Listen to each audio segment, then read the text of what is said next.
السلام علیکم ورحمۃ اللہ وبرکاتہ، نحمده ونصلی علی رسولہ الکریم، اما بعد فاعوذ باللہ من الشیطان الرجیم، بسم اللہ الرحمن الرحیم، رب اشرح لی صدری ویسر لی امری واحلل عقدۃ من لسانی یفقهوا قولی، الحمد للہ الذی احاط بکل شیء علما وجعل لكل شيء قدرا وأسبغ على الخلائق من نعمته سترا احمده سبحانه واشكره واتوب الیہ واستغفره۔ ہر قسم کی حمد اللہ کے لیے ہے جس نے علم کے لحاظ سے ہر چیز کا احاطہ کر رکھا ہے اور ہر ایک چیز کی تقدیر مقرر کی ہے اور اپنی مخلوقات پر اپنی نعمتوں کا پردہ ڈالا ہوا ہے۔ میں اللہ سبحانہ تعالیٰ کی حمد کرتی ہوں اور اس کا شکر ادا کرتی ہوں اور اس کی طرف توبہ کرتی ہوں اور اس سے بخشش طلب کرتی ہوں۔ چوتھا پارہ۔ لن تنالوا البر حتى تنفقوا مما تحبون وما تنفقوا من شيء فإن الله به عليم۔ تم نیکی کی حقیقت کو ہرگز نہیں پا سکتے جب تک کہ تم اس میں سے اللہ کی راہ میں خرچ نہ کرو جسے تم پسند کرتے ہو، اور جو چیز بھی تم خرچ کرو گے یقیناً اللہ اسے خوب جاننے والا ہے۔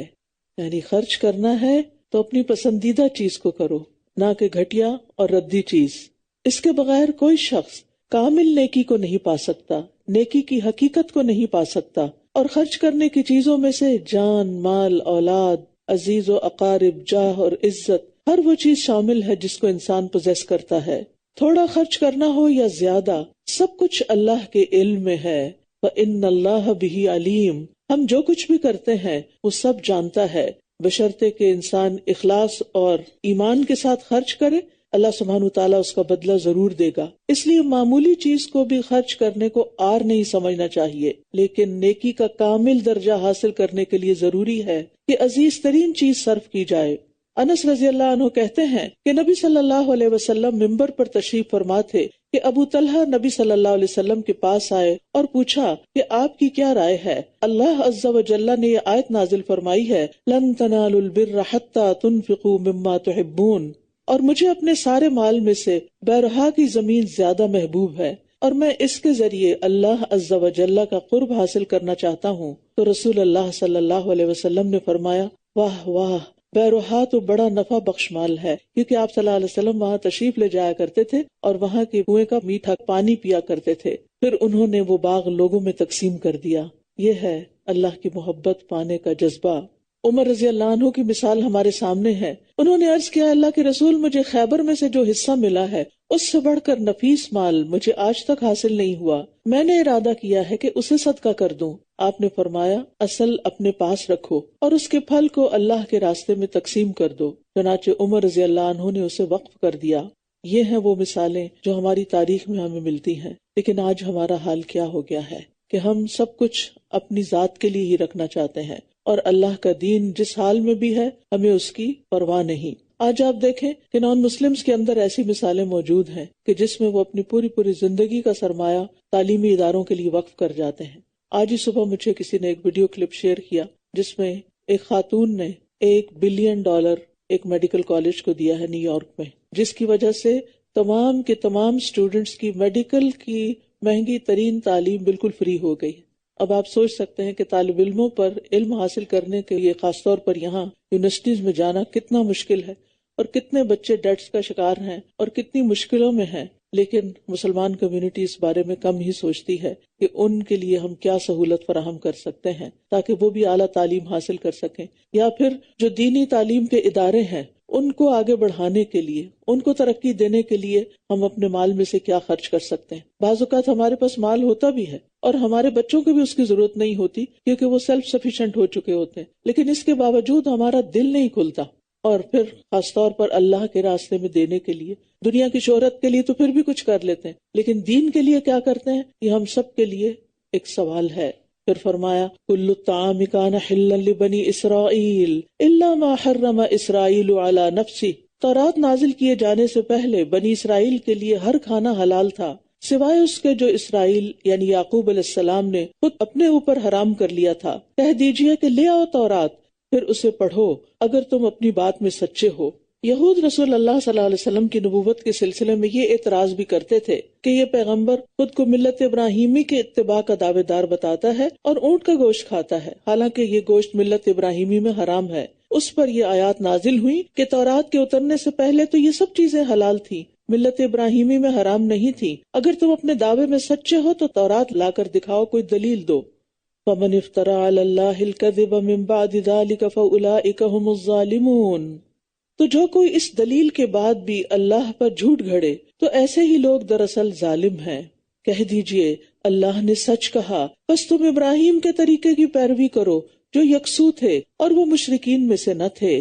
ان اول بیت وضع للناس للذی ببکۃ مبارکا وہدی للعالمین، بے شک پہلا گھر جو لوگوں کی عبادت کے لیے مقرر کیا گیا وہی ہے جو مکہ میں ہے، تمام جہان والوں کے لیے برکت اور ہدایت والا۔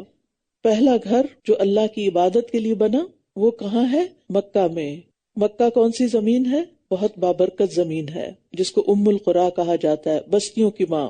ابو ذر رضی اللہ عنہ بیان کرتے ہیں کہ میں نے رسول اللہ صلی اللہ علیہ وسلم سے سوال کیا، اے اللہ کے رسول، روئے زمین پر سب سے پہلی کون سی مسجد بنائی گئی؟ آپ نے فرمایا مسجد حرام۔ پوچھا پھر کون سی؟ آپ نے فرمایا مسجد اقصی۔ پوچھا ان دونوں کے درمیان کتنی مدت ہے؟ آپ نے فرمایا 40 سال۔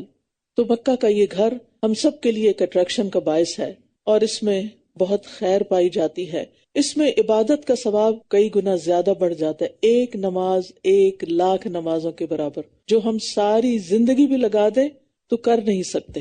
مثلا ایک فجر کی نماز کیا ہمیں 1,00,000 دفعہ پڑھنے کا موقع ملے گا؟ نہیں، لیکن اگر ہم ہمت کر کے پیسے جمع کر کے خود بھی اور اپنے بچوں کو بھی اللہ کے گھر لے جائیں اور ایک ایک نماز کی پھر فکر بھی کریں، کیونکہ بہت سے لوگ وہاں جا کر بھی مسجد میں نماز نہیں پڑھتے، تو وہاں جا کر اللہ کے گھر میں نمازیں پڑھنا زندگی بھر کے لیے سرمایہ اکٹھا کرنا ہے اپنی آخرت کے لیے۔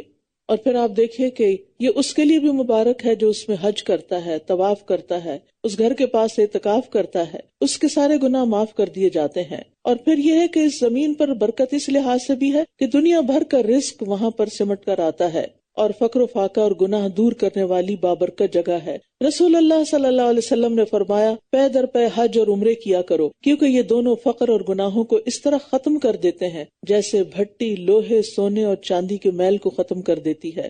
اور جب انسان اللہ کے راستے میں نکلتا ہے حج یا عمرے کے لیے تو آپ نے فرمایا کہ حاجی کا اونٹ کوئی پاؤں نہیں اٹھاتا اور نہ ہاتھ رکھتا ہے، مگر اللہ اس کے بدلے اس کے لیے ایک نیکی لکھ دیتا ہے یا اس کی ایک برائی مٹا دیتا ہے یا اس کی وجہ سے ایک درجہ بلند کر دیتا ہے۔ یعنی آپ کا ایک ایک قدم جو اس راستے کی طرف اٹھتا ہے اس پر نکلتے ہی گھر سے گناہ معاف ہونا شروع ہو جاتے ہیں، درجات بلند ہونا شروع ہو جاتے ہیں۔ کسی بھی اور جگہ جانے سے، کوئی اور ہالیڈیز کرنے سے آپ کو یہ ثواب کبھی بھی نہیں مل سکتا، بلکہ ہو سکتا ہے الٹا گناہ کما کے آئیں۔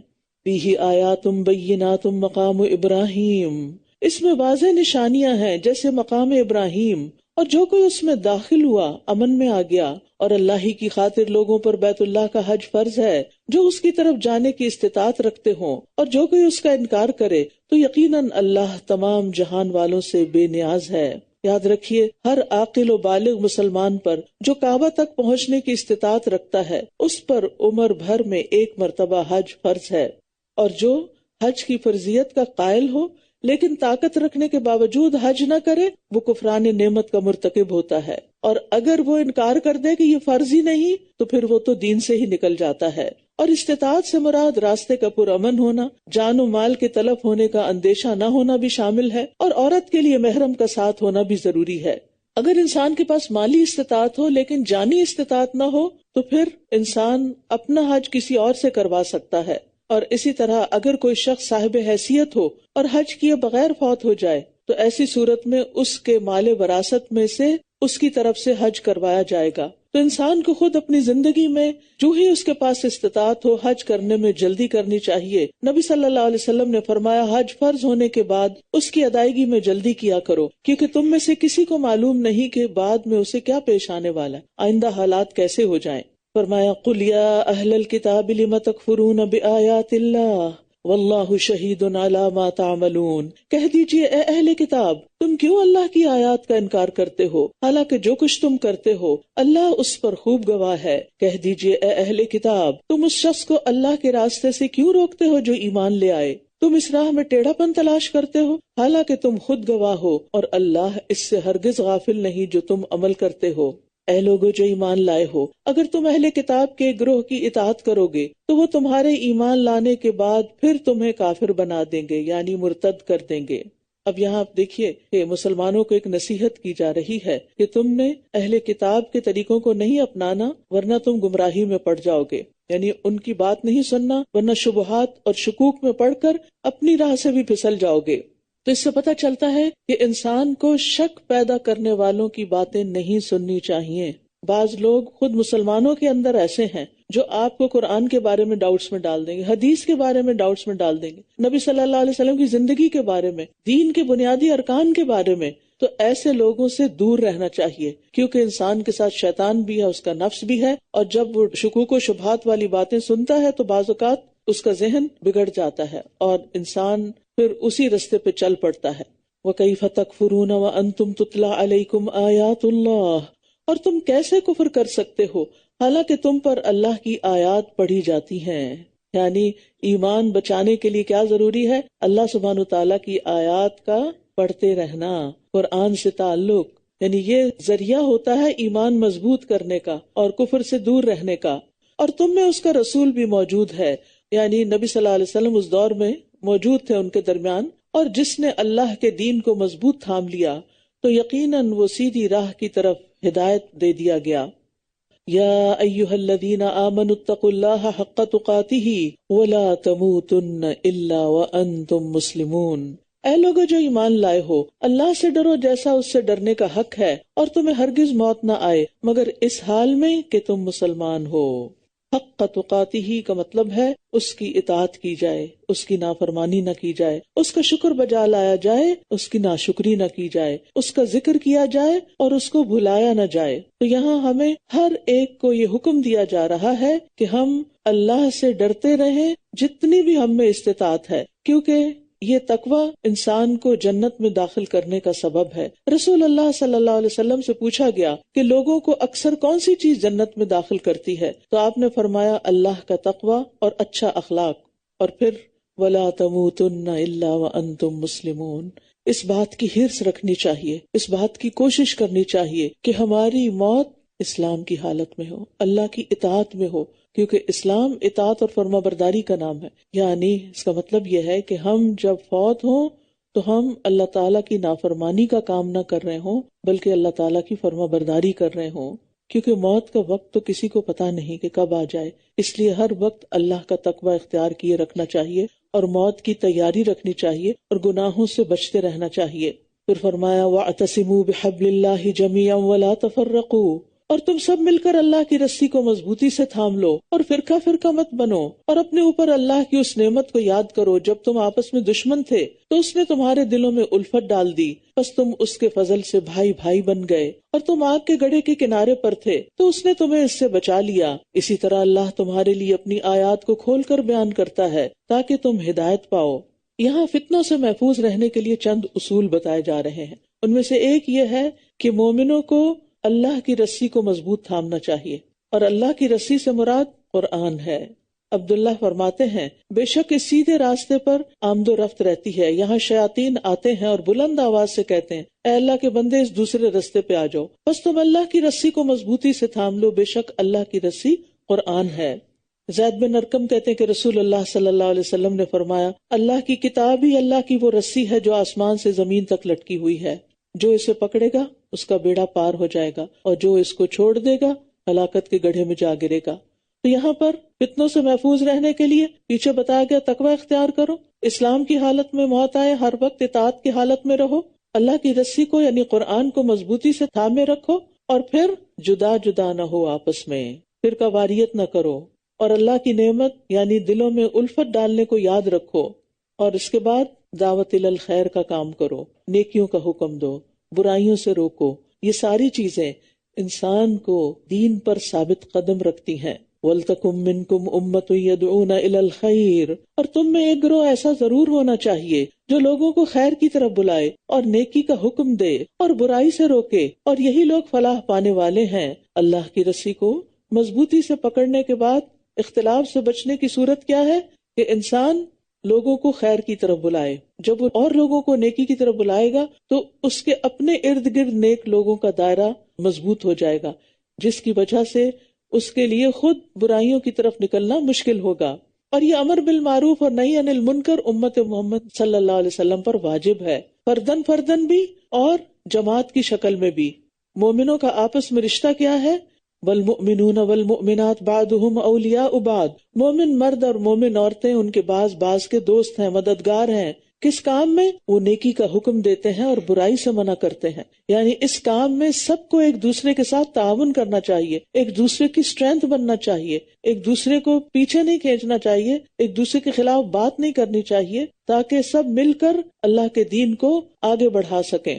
اور جو لوگ نہی عن المنکر نہ کریں تو وہ ایسے ہی ہیں جیسے وہ خود اس برائی کا ارتکاب کر رہے ہیں۔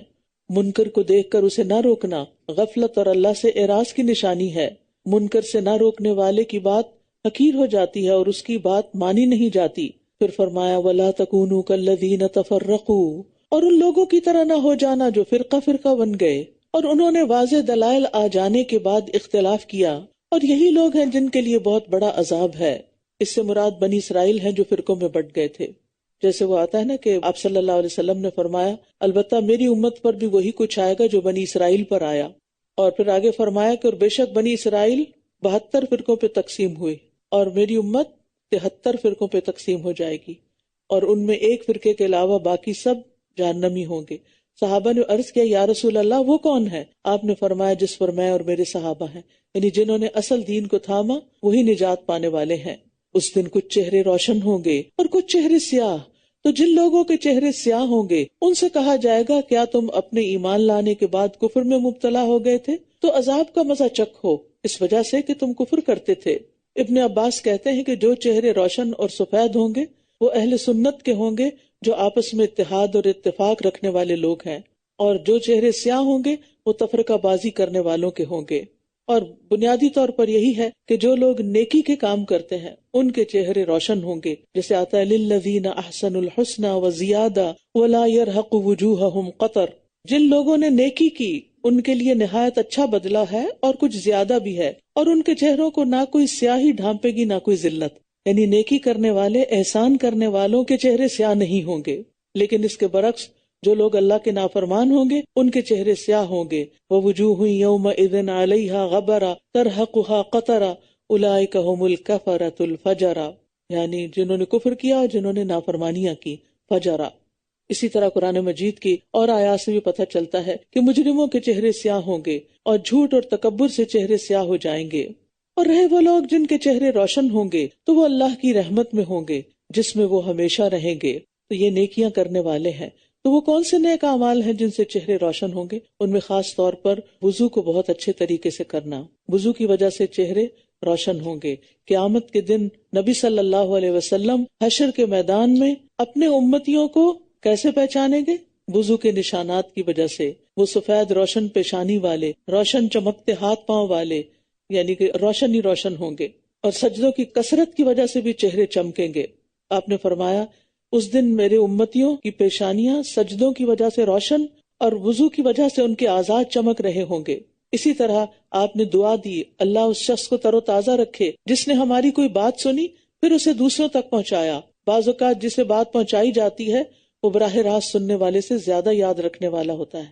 اسی طرح اللہ کی خاطر باہم محبت کرنے والوں کے چہرے بھی روشن ہوں گے، اور اللہ کے راستے میں موت آنے والوں کے چہرے بھی سفید اور روشن ہوں گے۔ تلک آیات اللہ نتلوها علیک بالحق وما اللہ یرید ظلما للعالمین، یہ اللہ کی آیات ہیں جنہیں ہم آپ پر حق کے ساتھ پڑھ رہے ہیں، اور اللہ جہان والوں کے ساتھ کسی ظلم کا ارادہ نہیں رکھتا۔ وَلِلَّهِ مَا فِي السَّمَاوَاتِ وَمَا فِي الْأَرْضِ وَإِلَى اللَّهِ تُرْجَعُ الْأُمُورُ، اور اللہ ہی کے لیے ہے جو کچھ آسمانوں میں ہے اور جو کچھ زمین میں ہے، اور اللہ ہی کی طرف سب معاملات لوٹائے جاتے ہیں۔ جب بندے کو یہ یقین آ جاتا ہے نا تو پھر اسے اپنی کوئی چیز اپنی نہیں لگتی کہ اصل مالک تو وہ ہے، میرے پاس تو بس عارضی طور پر ہے، چند دن کے لیے ہے، اس لیے مجھے اس کو اسی طرح استعمال کرنا چاہیے جس طرح میرا رب مجھ سے پسند کرے۔ پھر فرمایا کنتم خیر امت اخرجت للناس تأمرون بالمعروف وتنہون عن المنکر، تم بہترین امت ہو جو لوگوں کی رہنمائی کے لیے نکالی گئی ہے، تم نیکی کا حکم دیتے ہو اور برائی سے روکتے ہو، اور تم اللہ پر ایمان رکھتے ہو، اور اگر اہل کتاب بھی ایمان لے آتے تو یہ ان کے حق میں بہتر ہوتا، ان میں سے کچھ مومن ہیں مگر ان کی اکثریت فاسق ہے۔ یاد رکھیے بہترین امتی بننے کے لیے اس شرط کو پورا کرنا ہے، یعنی جس شخص کو یہ بات پسند ہو کہ وہ بہترین امتی بنے تو اسے پھر یہ کام کرنا ہوگا۔ کیا کام؟ امر بالمعروف اور نہی عن المنکر، نیکی کا حکم دینا اور برائی سے روکنا، اور اللہ پر ایمان رکھنا۔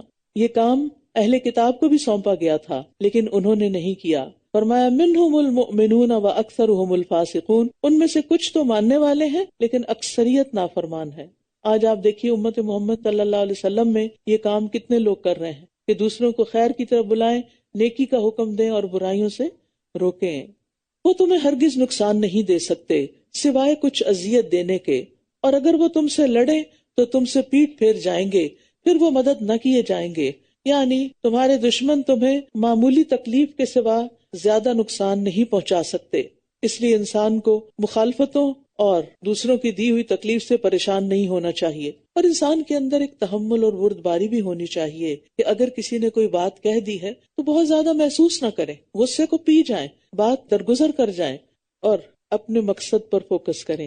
کیونکہ جب انسان ہر ایک کی بات کی ریزن تلاش کرنے لگتا ہے، اس سے بدگمانی کرنے لگتا ہے اور اس کے پیچھے پڑ جاتا ہے، اور پھر اس کو اٹھا کے دوسروں تک لے جاتا ہے، اور پھر اس کو اپنے دل پہ رکھ کے دل کو بوجھل رکھتا ہے، تو پھر ایسا شخص کسی کام کا نہیں رہتا، وہ بیکار ہو جاتا ہے۔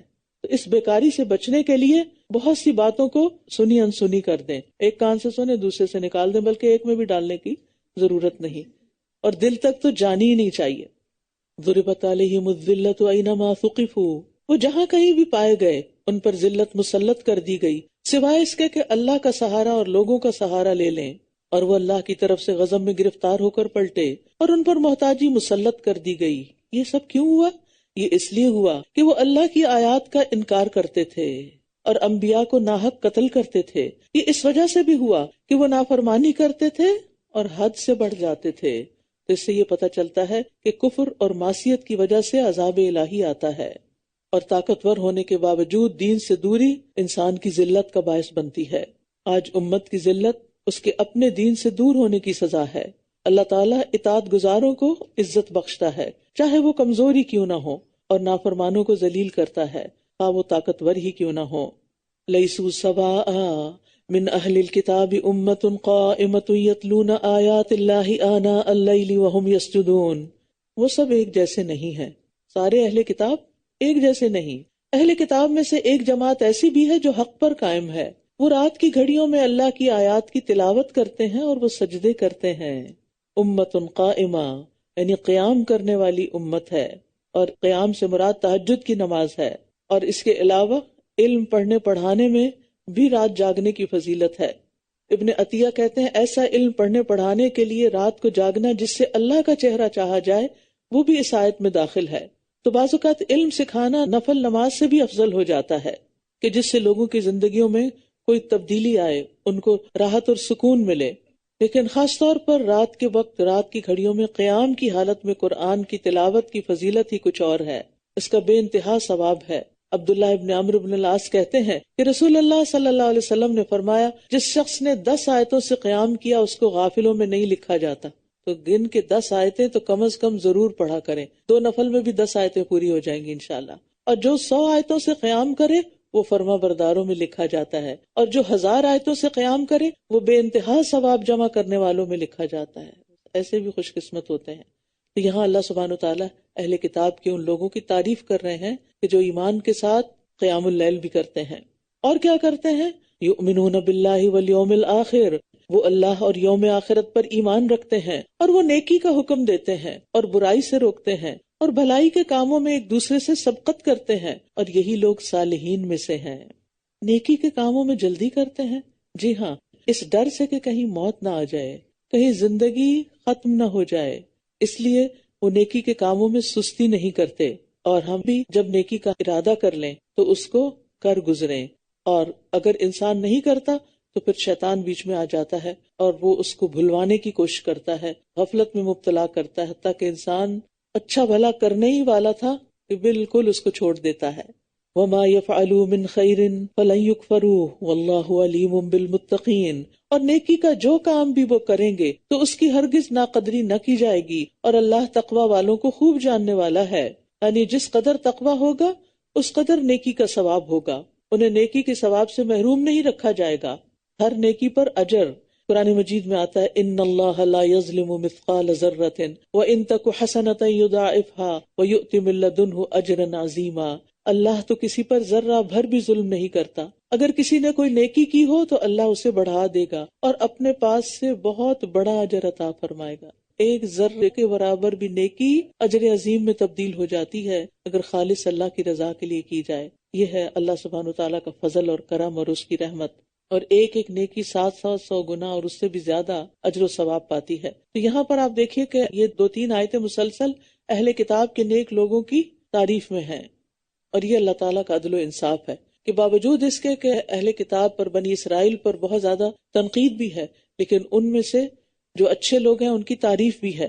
وہ نبی صلی اللہ علیہ وسلم پر ایمان لے آئے، انہوں نے قرآن کو پکڑ لیا، انہوں نے اپنی زندگیوں کو بدل لیا، انہوں نے وہ سب کام شروع کر دیے کہ جو قرآن کہتا ہے۔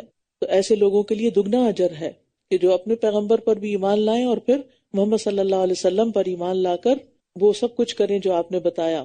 پھر فرمایا یقیناً وہ لوگ جنہوں نے کفر کیا، یعنی جو نہیں مانتے، پھر ان کا انجام کیا ہوگا؟ ان کے مال اور ان کی اولاد انہیں اللہ سے بچانے میں ہرگز کچھ بھی کام نہ آئیں گے، اور یہی لوگ آگ کے ساتھی ہیں، وہ اس میں ہمیشہ رہنے والے ہیں۔ عام طور پر مصیبت کے وقت کون کام آتا ہے؟ اولاد، مال، لیکن ان لوگوں کو نہ مال کام آئے گا نہ اولاد کام آئے گی، سب ساتھ چھوڑ جائیں گے۔ بس یہ دنیا کی زندگی کی چند دن کی رونقیں ہیں ان کے لیے، اس کے بعد ہمیشہ کے لیے جدائیاں۔ اس دنیا کی زندگی میں جو کچھ وہ خرچ کرتے ہیں، اس کی مثال اس ہوا کی طرح ہے جس میں سخت سردی ہو، جو ایسے لوگوں کی کھیتی کو جا پہنچے جنہوں نے اپنی جانوں پر ظلم کیا ہے، پھر اس کھیتی کو برباد کر کے رکھ دے، اور اللہ نے ان پر ظلم نہیں کیا لیکن وہ خود اپنی جانوں پر ظلم کرتے ہیں۔ تو عمل کوئی بھی کرے، اس کی قبولیت کے لیے یہاں کھیتی کی مثال دی گئی ہے، یعنی مومن اور متقی کے نیک اعمال کا انجام بتا کر کہ ان کی ادنا سے ادنا نیکی بھی ضائع نہیں ہوگی، اس کا پورا پورا بدلہ ملے گا۔ پھر اس کے بعد کفر کرنے والوں کی نیکیوں کی مثال کہ جو صدقہ اور خیرات اور رفاہی کاموں میں بہت کچھ خرچ کرتے ہیں لیکن اس کے ساتھ ساتھ ایمان نہیں، وہ دراصل اپنی جانوں پر ظلم ہی کر رہے ہیں، کیونکہ ایک وقت آئے گا کہ ان کی یہ ساری نیکیاں ختم ہو جائیں گی، کیونکہ ان کا یہ مال ان کے لیے باعث حسرت بن جائے گا، ان کے لیے فائدہ مند ثابت نہ ہوگی۔ یاد رکھیے، ایمان کے بغیر کوئی بھی نیک عمل کسی کا بھی قبول نہیں، اور اسی طرح اگر کوئی ایمان کا دعویٰ کرتا ہے لیکن اس کے اندر اخلاص نہیں، اللہ کے لیے نیکی نہیں کر رہا، اس کا بھی یہی انجام ہے۔ تو اس لیے ہمیں ڈرنا چاہیے۔ بعض اوقات ہم آیتوں کو اس طرح لیتے ہیں، یہ تو اہل کتاب کے بارے میں، یہ تو کفار کے بارے میں، یہ مشرکین کے بارے میں، اور ہم تو سچے پکے مومن، لیکن جب ہم کوئی نیکی کا کام کرنے لگتے ہیں تو اس میں اللہ کو خوش کرنے کی بجائے لوگوں سے تعریف چاہنے لگتے ہیں، لوگوں سے اکنالجمنٹ چاہتے ہیں، تو اس سے پرہیز کرنے کی ضرورت ہے۔ پھر فرمایا اے لوگو جو ایمان لائے ہو، اپنوں کے علاوہ دوسروں کو رازدار نہ بناؤ، وہ تمہاری خرابی میں کچھ کمی نہ کریں گے، وہ دل سے چاہتے ہیں کہ تم کسی مشکل میں پڑو، یقیناً ان کے منہوں سے بغض ظاہر ہو چکا ہے، اور جو ان کے سینے چھپاتے ہیں وہ تو زیادہ بڑا ہے۔ یقیناً ہم نے تمہارے لیے نشانیاں کھول کر بیان کر دی ہیں اگر تم عقل رکھتے ہو۔ مومن کا دلی تعلق صرف تقوی والوں سے ہونا چاہیے۔ نبی صلی اللہ علیہ وسلم نے فرمایا میرے یہ اہل بیت سمجھتے ہیں کہ وہ میرے سب سے زیادہ قریب ہیں، یعنی میرے رشتہ دار یہ سمجھتے ہیں، جبکہ میرے سب سے زیادہ قریب متقی لوگ ہیں، وہ جو بھی ہوں کہیں بھی ہوں، اور دوستی کا یہی معیار ہونا چاہیے، کیونکہ انسان وہی کچھ ہوتا ہے جو اس کی کمپنی ہوتی ہے۔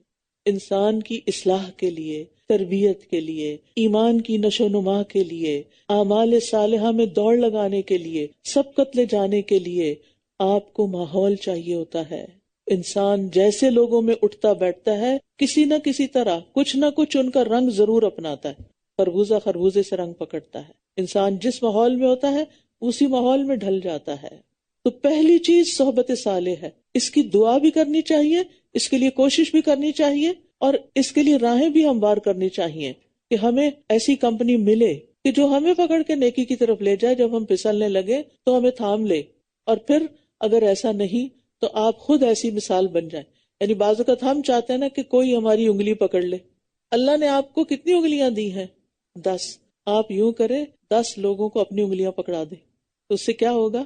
آپ کے گرد ایسا سرکل بن جائے گا کہ جو آپ کو تھام لے گا. آپ دوسروں کے لیے سہارا بنے، آپ دوسروں کے لیے مددگار بنے، آپ دوسروں کے لیے مثال قائم کریں، وہ اس سے بڑھ کر آپ کے لیے سپورٹر بن جائیں گے. اس لیے امر بالمعروف اور نہی عن المنکر ضروری ہے، یدعون الی الخیر ضروری ہے. لوگوں کو خیر کی دعوت دیتے رہنا چاہیے، اور پھر آپ کے دوست ایسے ہی بن جائیں گے. کیونکہ ایسی دوستی نہ صرف یہ کہ دنیا میں فائدہ مند ہے، بلکہ آخرت میں ایسے لوگ نور کے ممبروں پر ہوں گے، عرش الہی کے سائے تلے ہوں گے، انبیاء اور شہداء ان پہ رشک کر رہے ہوں گے. یہ وہ لوگ ہوں گے جو صرف اللہ کی خاطر ایک دوسرے کے دوست بنے اور اللہ کی خاطر ایک دوسرے سے محبت رکھتے تھے. پھر فرمایا ہاں انتم اولائی تحبونہم ولا یحبونکم، ہاں تم وہی لوگ ہو جو ان سے محبت رکھتے ہو جبکہ وہ تم سے محبت نہیں رکھتے، اور تم سب کتابوں پر ایمان رکھتے ہو، اور جب وہ تم سے ملاقات کرتے ہیں تو کہتے ہیں ہم ایمان لائے، اور جب وہ اکیلے ہوتے ہیں تو تم پر غصے کی وجہ سے اپنی انگلیاں کاٹ کھاتے ہیں. کہہ دیجئے مر جاؤ اپنے غصے میں، یقیناً اللہ سینوں کے بھید خوب جاننے والا ہے. تو یہاں منافقین کا حال بتایا جا رہا ہے کہ وہ کسی کتاب پر بھی ایمان نہیں رکھتے، نہ تمہاری کتاب پر، نہ تورات اور انجیل پر، اور پھر بھی تم ان کے ظاہری اسلام کی وجہ سے ان سے خیر خواہی رکھتے ہو، ان سے دوستی کرتے ہو، لیکن وہ دلوں میں تم سے دشمنی رکھتے ہیں. اور اتنی دشمنی سخت قسم کی کہ جب اکیلے ہوتے ہیں تو غصے کی وجہ سے دانتوں سے انگلیوں کے پورے کاٹتے ہیں، غصے میں جیسے ناخن کاٹتے ہیں نا بعض لوگ. اور جب تم سے ملتے ہیں تو کہتے ہیں ہم بھی ایمان لائے، اور جب اپنے لیڈرز کے پاس ہوتے ہیں تو تمہارا مذاق اڑاتے ہیں ان کے سامنے. ایسے لوگ بھی ہوتے ہیں کہ جو صرف اپنے مفادات کی خاطر آپ کے دوست بن جاتے ہیں. لہٰذا ایسے لوگوں سے ہوشیار رہنا چاہیے. جس شخص سے آپ کو نیکی کی خوشبو نہ آئے، جس شخص کے پاس بیٹھ کر آپ کا ایمان نہ بڑھے، سمجھے وہ آپ کے لیے نقصان دہ ہے، وہ آپ کے لیے مخلص ہی نہیں ہے. اگر تمہیں کوئی بھلائی پہنچے تو وہ انہیں بری لگتی ہے. سبحان اللہ، یہ ہوتے ہیں حاسد، یہ ہوتے ہیں منافق. اصل میں انسان کی جیسی سوچیں ہوتی ہیں نا، ویسا ہی اس کے ارد گرد دورہ ہوتا ہے. اس کا جو میگنیٹک فیلڈ ہے وہ ویسا ہی بن جاتا ہے. اور اگر آپ کے اندر نیکی ہے تو آپ اس نیکی والے کی طرف کھینچنا شروع ہو جائیں گے، لیکن اگر آپ کے اندر نیکی کی طلب نہیں ہے تو پھر آپ اس سے دور ہو جائیں گے، اور جس کے اندر شر ہے آپ جیسا اس کی طرف مائل ہو جائیں گے. تو اس لیے بہت ضروری ہے کہ سب سے پہلے اپنے اندر اخلاص لائیں، خود نیکی کی محبت لائیں، اور پھر آپ دیکھیں گے خود بخود آپ کھینچنا شروع ہو جائیں گے ان لوگوں کی طرف جو نیکی کی دعوت دیتے ہیں یا خود بھی نیک ہو. تو ایسے لوگ تمہاری خوشی میں خوش ہوتے ہیں، تمہارے غم میں غمگین ہوتے ہیں. وہ ایکٹنگ نہیں کرتے، وہ اوپر سے نہیں دکھاتے. اگر تمہیں کوئی بھلائی پہنچے تو وہ انہیں بری لگتی ہے، اور اگر تمہیں کوئی برائی پہنچے تو اس پر وہ خوش ہوتے ہیں. ایسی صورت میں اگر تم صبر کرو اور تقوی اختیار کرو تو ان کی چال تمہیں کچھ بھی نقصان نہ دے گی. یقیناً جو کچھ وہ کر رہے ہیں اللہ اس کو گھیرنے والا ہے. یعنی ان اللہ یحب المتقین، تو اللہ کی معیت بھی حاصل ہوتی ہے، اللہ کی محبت بھی حاصل ہوتی ہے. لہٰذا ان کی باتوں پہ کڑنے کی بجائے اور ان کے خلاف کوئی محاذ آرائی قائم کرنے کی بجائے، نفرت اپنے دل میں پالنے کی بجائے، تم اپنے تقویٰ پہ کام کرو اور صبر سے کام لو، تو اللہ سبحانہ تعالیٰ خود تمہارا مددگار ہوگا. اور ایسے دوست سے پناہ بھی مانگی گئی ہے، اور اس کی دعا بھی ہمیں سکھائی گئی ہے کہ اللہم انی اعوذ بک من جار السوء ومن زوج تشیبنی قبل المشید ومن ولد یکون علی ربا ومن مال یکون علی عذابا ومن خلیل ماکر عینہ ترانی وقلبہ یرعانی. کہ اللہ مجھے ایسے چال باز دوست سے بچا کے رکھنا جس کی آنکھیں مجھے دیکھ رہی ہوں اور اس کا دل میری نگرانی کر رہا ہو. اگر کوئی نیکی کی بات مجھ میں دیکھے تو اس کو دبا دے، ہضم کر جائے، اور اگر کوئی برائی دیکھے تو اس کو پھیلا دے. یہ کرائیٹیریا دیا گیا ہے ایسے دوست کا جو منافق ہوتا ہے. تو ہمیں دوسروں کی نعمت پر حسد کرنے کی بجائے برکت کی دعا دینی چاہیے، اور اللہ کی مدد پانے کے لیے تقوی اور صبر شرط ہے، اور دشمن کے مکر و فریب سے بچنے کا بھی یہی ذریعہ ہے کہ اپنے اندر تقوی پیدا کریں. اب یہاں سے جنگ احد کے کچھ حالات اور ان پر تبصرہ آ رہا ہے. وَإِذْ غَدَوْتَ مِنْ أَهْلِكَ تُبَوِّئُ الْمُؤْمِنِينَ مَقَاعِدَ لِلْقِتَالِ وَاللَّهُ سَمِيعٌ عَلِيمٌ. اور اے نبی وہ وقت بھی یاد کریں جب آپ صبح سویرے اپنے گھر والوں سے یعنی احد کی طرف نکلے تھے آپ جنگ کے لیے مومنوں کو مورچوں پر متعین کر رہے تھے، اور اللہ خوب سننے والا، خوب جاننے والا ہے۔ غزوہ بدر میں مشرکین کو ذلت آمیز شکست ہوئی، ان کے 70 آدمی قتل ہوئے، 70 قید ہوئے۔ اب ان کے اندر جوش انتقام بھر گیا، اور انہوں نے مدینہ پر حملہ آور ہونے کا منصوبہ بنایا، اور ہر طرف سے مختلف قبائل سے 3000 کا مسلح لشکر لے کر جبل احد کے قریب آ کے ٹھہر گئے۔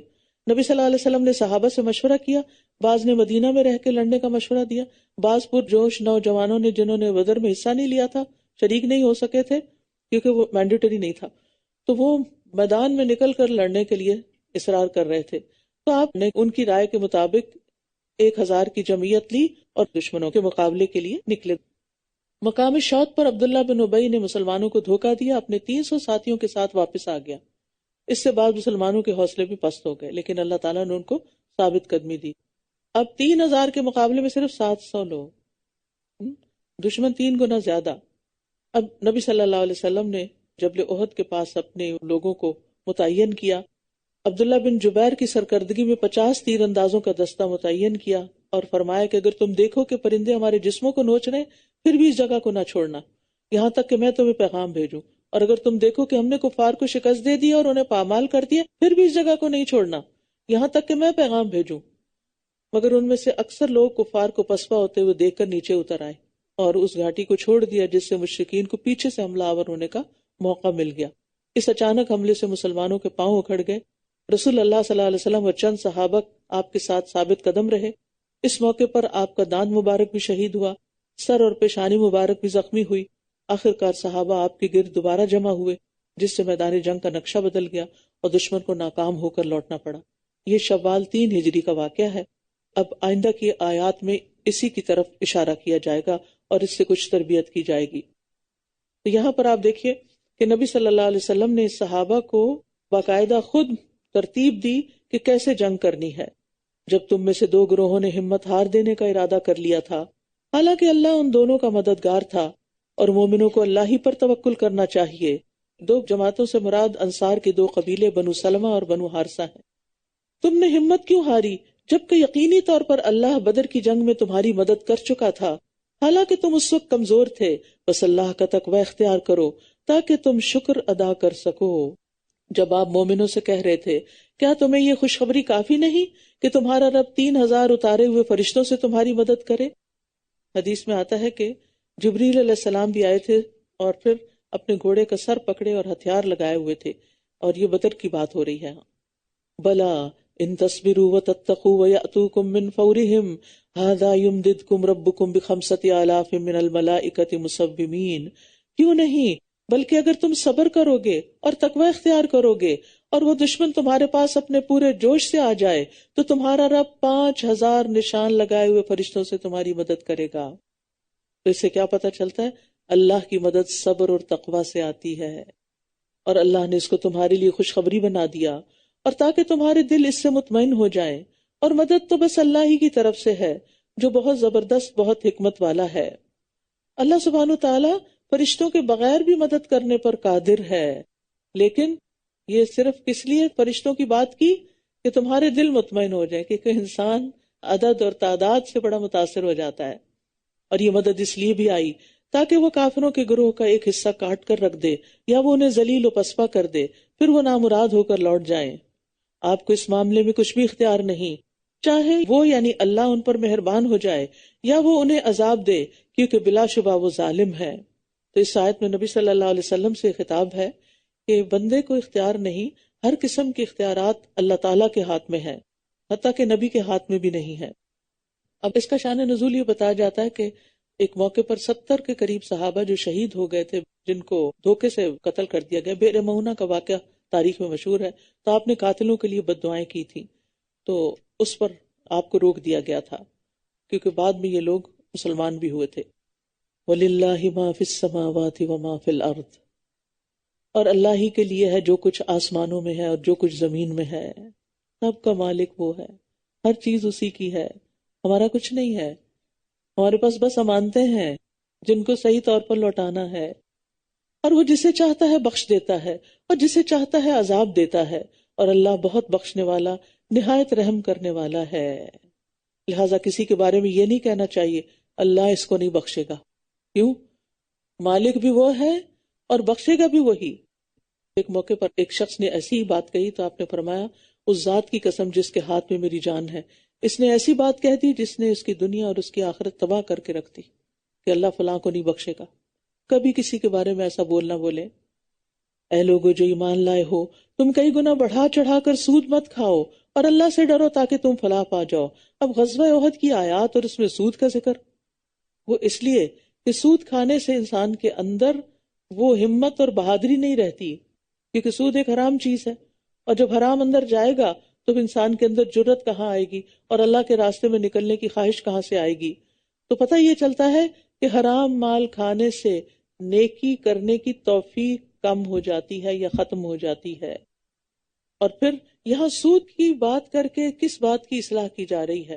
اصل میں جنگ احد میں جن لوگوں کو کہا گیا تھا کہ اپنی جگہ نہیں چھوڑنی، جب انہوں نے دیکھا کہ دشمن چلے گئے ہیں اور مسلمان اب مال غنیمت اکٹھا کر رہے ہیں تو وہ اپنی جگہ چھوڑ کر آگے تاکہ ہم بھی کچھ مال اکٹھا کر سکیں. تو یہ سبب بنا تھا پھر شکست کا. وَاتَّقُوا النَّارَ الَّتِي أُعِدَّتْ لِلْكَافِرِينَ، اور ڈرو اس آگ سے جو کافروں کے لیے تیار کی گئی ہے. وَأَطِيعُوا اللَّهَ وَالرَّسُولَ لَعَلَّكُمْ تُرْحَمُونَ، اور اللہ اور رسول کی اطاعت کرو تاکہ تم پر رحم کیا جائے. اور کیا کرو؟ وَسَارِعُوا إِلَىٰ مَغْفِرَةٍ مِّن رَّبِّكُمْ وَجَنَّةٍ عَرْضُهَا السَّمَاوَاتُ وَالْأَرْضُ أُعِدَّتْ لِلْمُتَّقِينَ، اور جلدی کرو اپنے رب کی بخشش کی طرف اور اس جنت کی طرف جس کی چوڑائی آسمانوں اور زمین کے برابر ہے، جو متقی لوگوں کے لیے تیار کی گئی ہے. یہاں ایمان والوں کو نیک کاموں میں جلدی کرنے کا حکم دیا جا رہا ہے. نبی صلی اللہ علیہ وسلم نے فرمایا نیک کام انجام دینے میں جلدی کر لو، ایسے فتنوں کے آنے سے پہلے پہلے جو اندھیری رات کے مختلف ٹکڑوں کی طرح یکے بعد دیگرے رونما ہوں گے. صبح کو آدمی مومن ہوگا اور شام کو کافر ہوگا، شام کو مومن ہوگا اور صبح کو کافر. وہ اپنے دین کو دنیا کے معمولی سامان کے عوض بیچ دے گا. تو اصل دوڑنے کی جگہ کہاں ہے؟ آخرت کی طرف جانا. دنیا دوڑنے کی جگہ اور آخرت دوڑ کا انجام ہے. دنیا میں انسان جس چیز کی طرف دوڑے گا آخرت میں وہی چیز اس کو ملے گی. اور جنت کی وسعت کی طرف بھی یہاں اشارہ کیا گیا ہے کہ وہ زمین و آسمان برابر ہے. ایک آدمی نبی صلی اللہ علیہ وسلم کے پاس آیا اور کہنے لگا اگر جنت کا عرض آسمانوں اور زمین کے برابر ہے تو آگ کہاں ہے؟ آپ نے فرمایا یہ بتاؤ کہ پہلے رات تھی پھر نہیں رہی تو رات کہاں چلی گئی؟ اس نے کہا اللہ جو چاہتا ہے کرتا ہے. اصل بات یہ ہے کہ اللہ کے لیے کچھ بھی مشکل نہیں، کیونکہ اس زمانے میں لوگوں کو صرف سامنے کے آسمان اور سامنے کی زمین نظر آتی تھی. اتنا کچھ تو ایکسپوجر نہیں ہوا تھا کہ دنیا میں اللہ نے اس کائنات میں اور کیا کچھ بنا رکھا ہے. الذین ينفقون فی السراء والضراء، یہ نیکیوں میں دوڑ لگانے والے کون ہوتے ہیں؟ یہ وہ ہوتے ہیں وہ جو خوشحالی اور تنگ دستی میں اللہ کی خاطر خرچ کرتے ہیں. یہ ہیں دوڑ لگانے والے. زیادہ ہے تب بھی، کم ہے تب بھی دیتے ہیں، کم ہونے کا بہانہ نہیں بناتے. اور کیا کرتے ہیں؟ والکاظمین الغیظ، سخت غصے کو ضبط کرنے والے. والعافین عن الناس، اور لوگوں سے درگزر کرنے والے ہیں. واللہ یحب المحسنین، اور اللہ ایسے محسنوں سے محبت کرتا ہے. تو یہاں پر جنت میں جانے والوں کی صفات بتائی گئی ہیں کہ ہر حال میں تنگی خوشحالی، خوشی ناخوشی، صحت بیماری، ہر حال میں اللہ کی خاطر مال خرچ کرتے ہیں اور غصے سے مغلوب ہونے کی بجائے غصے کو قابو میں کر لیتے ہیں، کیونکہ معزز انسان حلیم ہوتا ہے اور غصہ روکنا جنت میں داخلے کا ذریعہ ہے. ایک شخص نے آپ صلی اللہ علیہ وسلم سے کہا ایسے عمل کی طرف میری رہنمائی کر دیں جو مجھے جنت میں داخل کر دے. آپ نے فرمایا غصہ نہ کرو، تمہارے لیے جنت ہے. اور تیسرا والعافین عن الناس، ایسا غصہ کنٹرول کرتے ہیں کہ لوگوں کو جتاتے بھی نہیں کہ تم نے میرے ساتھ کیا کیا تھا، ان کو معاف کر دیتے ہیں، درگزر کر دیتے ہیں. یہ تیسری صفت ہے، لازمی تقاضا، کیونکہ نبی صلی اللہ علیہ وسلم نے فرمایا اللہ تعالیٰ معاف کر دینے سے بندے کی عزت میں ہی اضافہ کرتا ہے. اور پھر جو لوگ ہم پر ظلم کریں یا زیادتی کر جائیں ان کو صرف معاف نہیں کرتے بلکہ جتاتے بھی نہیں، اسی لیے اللہ تعالیٰ محسنین سے محبت رکھتا ہے. تو معاف کرنا جو ہے یہ احسان کا درجہ ہے اور افضل ترین عمل ہے. نبی صلی اللہ علیہ وسلم نے ایک دفعہ بہترین اعمال کے بارے میں بتاتے ہوئے فرمایا اے عقبہ جو تجھے کاٹے تو اسے ملا دے، اور جو تجھے محروم رکھے اس کو دے، اور جو تجھ پہ ظلم کرے تو اس سے منہ پھیر لے. یہ نہیں کہ جو تجھے محروم رکھے اس سے منہ پھیر لے، جو تجھے محروم رکھے اس کو دے، تو اس کو دینے والا بن، اور جو تجھ پہ ظلم کرے تو اس سے منہ پھیر لے، درگزر کر۔ اور کیا خوبیاں ہیں جنت میں جانے والوں کی۔ اور یہ لوگ جب کوئی فحش کام کر بیٹھتے ہیں یا اپنے نفسوں پر ظلم کر لیتے ہیں تو فوراً اللہ کو یاد کرتے ہیں، پھر اپنے گناہوں کی معافی مانگتے ہیں، اور اللہ کے سوا کون ہے جو گناہوں کو بخش دے، اور وہ اپنے کیے پر جانتے بوجھتے اصرار نہیں کرتے۔ مومنوں سے گناہ ہو جائے تو فوراً اللہ کو یاد کر کے توبہ کر لیتے ہیں۔ گناہ کا ہونا ایک بشری تقاضا ہے، ہر انسان خطا کار ہے، مومن سے بھی گناہ ہو جاتا ہے، لیکن گناہ پر وہ اصرار نہیں کرتا، توبہ کر لیتا ہے۔ نبی صلی اللہ علیہ وسلم نے فرمایا، جب تم کوئی برائی کرو تو اسی وقت توبہ کرو، مخفی برائی کی توبہ مخفی انداز میں، اعلانیہ گناہ کی توبہ اعلانیہ انداز میں کرو۔ اور پھر جب انسان گناہ کر کے توبہ کرتا ہے تو اللہ تعالیٰ اس کو بخش دیتا ہے اور اس پر خوش بھی ہوتا ہے۔ اولئک جزاؤہم مغفرۃ من ربہم وجنات تجری من تحتها الانہار خالدین فیہا ونعم اجر العاملین۔ ایسے ہی لوگوں کی جزا ان کے رب کی طرف سے بخشش ہے، ان کے گناہوں کو بخش دیا جائے گا، اور جنت کے وہ باغات ہیں جن کے نیچے نہریں بہتی ہیں، وہ ان میں ہمیشہ رہنے والے ہیں، اور کتنا اچھا اجر ہے نیک عمل کرنے والوں کا۔ یقیناً تم سے پہلے بھی کئی واقعات گزر چکے ہیں، تو تم زمین میں چل پھر کر دیکھ لو کہ جھٹلانے والوں کا انجام کیسا برا ہوا۔ ھذا بیان للناس وہدی وموعظۃ للمتقین، یہ کلام لوگوں کے لیے ایک واضح بیان اور متقی لوگوں کے لیے ہدایت اور نصیحت ہے۔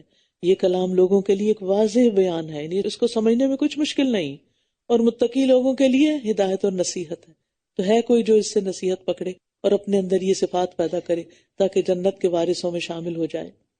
پھر جنگ احد کے بارے میں بات، وَلَا تَهِنُوا وَلَا تَحْزَنُوا، اور تم نہ کمزور پڑو اور نہ غم کرو، وَأَنْتُمُ الْأَعْلَوْنَ إِن كُنتُم مُؤْمِنِينَ، اور تم ہی غالب ہوگے اگر تم سچے مومن ہوئے۔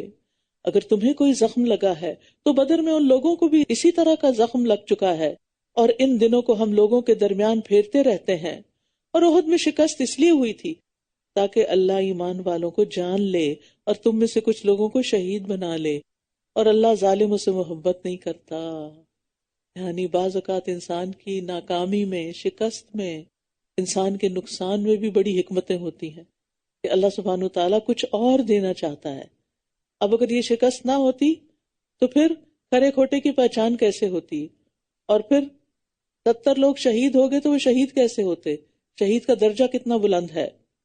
اور سب سے بڑی بات جو یہاں کہی گئی کہ حالات بدلتے رہتے ہیں، دن بدلتے رہتے ہیں، دن رات میں اور رات دن میں بدل جاتے ہیں، اس لیے انسان کو کبھی بھی مایوس نہیں ہونا چاہیے۔ اور یہ اس لیے بھی تھا کہ اللہ ایمان والوں کو خالص کر دے اور کافروں کو مٹا دے۔ کیا تم سمجھتے ہو کہ تم یوں ہی جنت میں داخل ہو جاؤ گے؟ حالانکہ ابھی تو اللہ نے ان لوگوں کو جانا ہی نہیں جنہوں نے تم میں سے جہاد کیا، اور نہ ان کو جو صبر کرنے والے ہیں۔ جنت ایک مہنگا سودا ہے، اس کے لیے بڑی قربانیاں کرنی پڑتی ہیں۔ فرمایا جو ڈر گیا وہ اول رات چل پڑا، اور جو اول رات چل پڑا وہ منزل پہ پہنچ گیا۔ سن لو بے شک اللہ کا سودا بڑا مہنگا ہے، سن لو بے شک اللہ کا سودا جنت ہے۔ لہٰذا اس میں جلدی کرنی چاہیے، نیکیوں میں دوڑ لگا دینی چاہیے، اخروی راحت پانے کے لیے دنیاوی آرام کو قربان کر دینا چاہیے، اپنے آپ کو بہت رعایتیں نہیں دینی چاہیے۔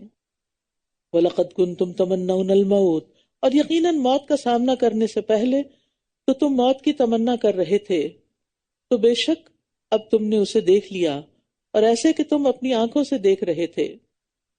اور محمد صلی اللہ علیہ وسلم ایک رسول ہی تو ہیں، ان سے پہلے بھی یقیناً کئی رسول گزر چکے ہیں۔ یا پھر اگر وہ فوت ہو جائیں یا قتل کر دیے جائیں تو تم اپنی ایڑیوں پر کفر کی طرف واپس پلٹ جاؤ گے، اور جو کوئی اپنی ایڑیوں پر واپس پلٹے گا تو وہ اللہ کا ہرگز کچھ نہ بگاڑ سکے گا، اور شکر کرنے والوں کو اللہ جلد اچھا بدلہ دے گا۔ اس آیت میں نبی صلی اللہ علیہ وسلم کی وفات کا اس بات ہے، اور حضرت ابوبکر رضی اللہ عنہ نے نبی صلی اللہ علیہ وسلم کی وفات پر یہی آیت پڑھی تھی خطبہ دیتے ہوئے، جب حضرت عمر آپ کی وفات کا انکار کر رہے تھے۔ تو کل من علیہا فان ویبقى وجہ ربک ذو الجلال والاکرام، سب کو فنا ہے، صرف اللہ کی ذات اس سے بچی ہوئی، حی قیوم ہے، اس کو موت نہیں آئے گی، وہ ہمیشہ سے زندہ، ہمیشہ زندہ رہے گا، اس کو فنا نہیں ہے۔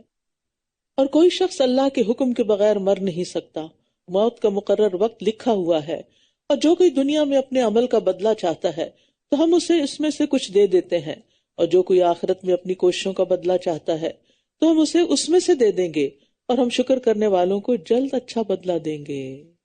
پھر بات آ گئی نیت پر کہ ارادہ کیا ہے، دنیا کے لیے کر رہے ہیں یا آخرت کے لیے۔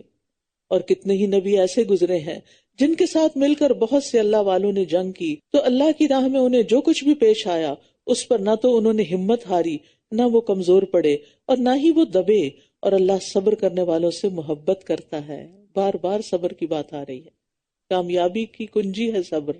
اور ان کی بات اس کے سوا کچھ نہ تھی، یعنی ربیون کی، کہ انہوں نے کہا اے ہمارے رب، ربنا اغفر لنا ذنوبنا واسرافنا فی امرنا وثبت اقدامنا وانصرنا علی القوم الکافرین، اے ہمارے رب ہمارے گناہوں کو اور ہمارے کام میں ہونے والی ہماری زیادتیوں کو بھی بخش دے، اور ہمارے قدموں کو جما دے، اور کافر قوم کے مقابلے میں ہماری مدد فرما۔ تو انہوں نے کثرت تعداد کی بجائے اللہ کی مدد پر بھروسہ کیا، وہ اپنی ثابت قدمی کو اللہ کی طرف منسوب کرتے تھے، ان کا یقین تھا کہ مدد اللہ کی طرف سے آتی ہے۔ اللہ سبحانہ وتعالی بخشش مانگنے والوں کو بخش دیتا ہے۔ وَآتَاهُمُ اللَّهُ ثَوَابَ الدُّنْيَا وَحُسْنَ ثَوَابِ الْآخِرَةِ وَاللَّهُ يُحِبُّ الْمُحْسِنِينَ، تو اللہ نے ان کو دنیا میں اچھا بدلہ عطا کیا اور آخرت کا اچھا بدلہ بھی، اور اللہ احسان کرنے والوں سے محبت کرتا ہے۔ جو شخص آخرت کو منزل بناتا ہے دنیا اس کے راستے میں آ جاتی ہے، وہ آخرت کی بھلائی چاہتا ہے اللہ تعالیٰ اس کو دنیا میں بھی حسنہ عطا کر دیتا ہے۔ یا ایھا الذین آمنوا، اے لوگ جو ایمان لائے ہو، اگر تم ان لوگوں کی اطاعت کرو گے جنہوں نے کفر کیا تو وہ تمہیں تمہاری ایڑیوں کے بل کفر کی طرف پھیر دیں گے، پھر تم خسارے میں جا پڑو گے۔ وَلِلَّهُ مَوْلَاكُمْ وَهُوَ خَيْرُ النَّاصِرِينَ، بلکہ اللہ ہی تمہارا مولا ہے اور وہ مدد کرنے والوں میں سب سے بہتر ہے۔ جن لوگوں نے کفر کیا ہم ضرور ان کے دلوں میں تمہارا روب ڈال دیں گے، اس لیے کہ انہوں نے اللہ کے ساتھ وہ شریک بنا رکھے ہیں جن کی اس نے کوئی دلیل نازل نہیں کی، اور ان کا ٹھکانہ آگ ہے، اور ان ظالموں کا کتنا برا ٹھکانہ ہے۔ اور بے شک اللہ نے تم سے اپنا وعدہ سچا کر دکھایا جب تم انہیں اس کے حکم سے قتل کر رہے تھے، یہاں تک کہ جب تم نے بزدلی دکھائی اور رسول کے حکم کے بارے میں جھگڑا کیا، اور جو ہی اس نے تمہیں وہ چیز دکھائی جس سے تم محبت رکھتے تھے، یعنی مال غنیمت، تو تم نے رسول کی نافرمانی کی۔ تم میں سے کوئی وہ ہے جو دنیا چاہتا ہے اور تم میں سے کوئی وہ ہے جو آخرت چاہتا ہے۔ پھر اس نے تمہیں ان کافروں سے پھیر دیا تاکہ وہ تمہیں آزمائے، اور یقیناً اس نے تم سے درگزر کیا، اور اللہ مومنوں پر فضل فرمانے والا ہے۔ مومنوں پر اللہ کا فضل کیسے ہوتا ہے کہ مومن کے حق میں اللہ کا جو فیصلہ بھی ہوتا ہے وہ خیر کا ہی فیصلہ ہوتا ہے، یعنی چاہے وہ بظاہر خیر ہو یا بظاہر مصیبت بھی نظر آ رہی ہو۔ اللہ تعالیٰ اگر انہیں خوشحالی دیتا ہے تو وہ شکر ادا کرتے ہیں، اور اللہ تعالیٰ شاکرین کو بہترین بدلہ دیتے ہیں۔ اگر انہیں تکلیف آتی ہے تو صبر کرتے ہیں، اور اللہ تعالیٰ صبر کرنے والوں سے محبت کرتا ہے۔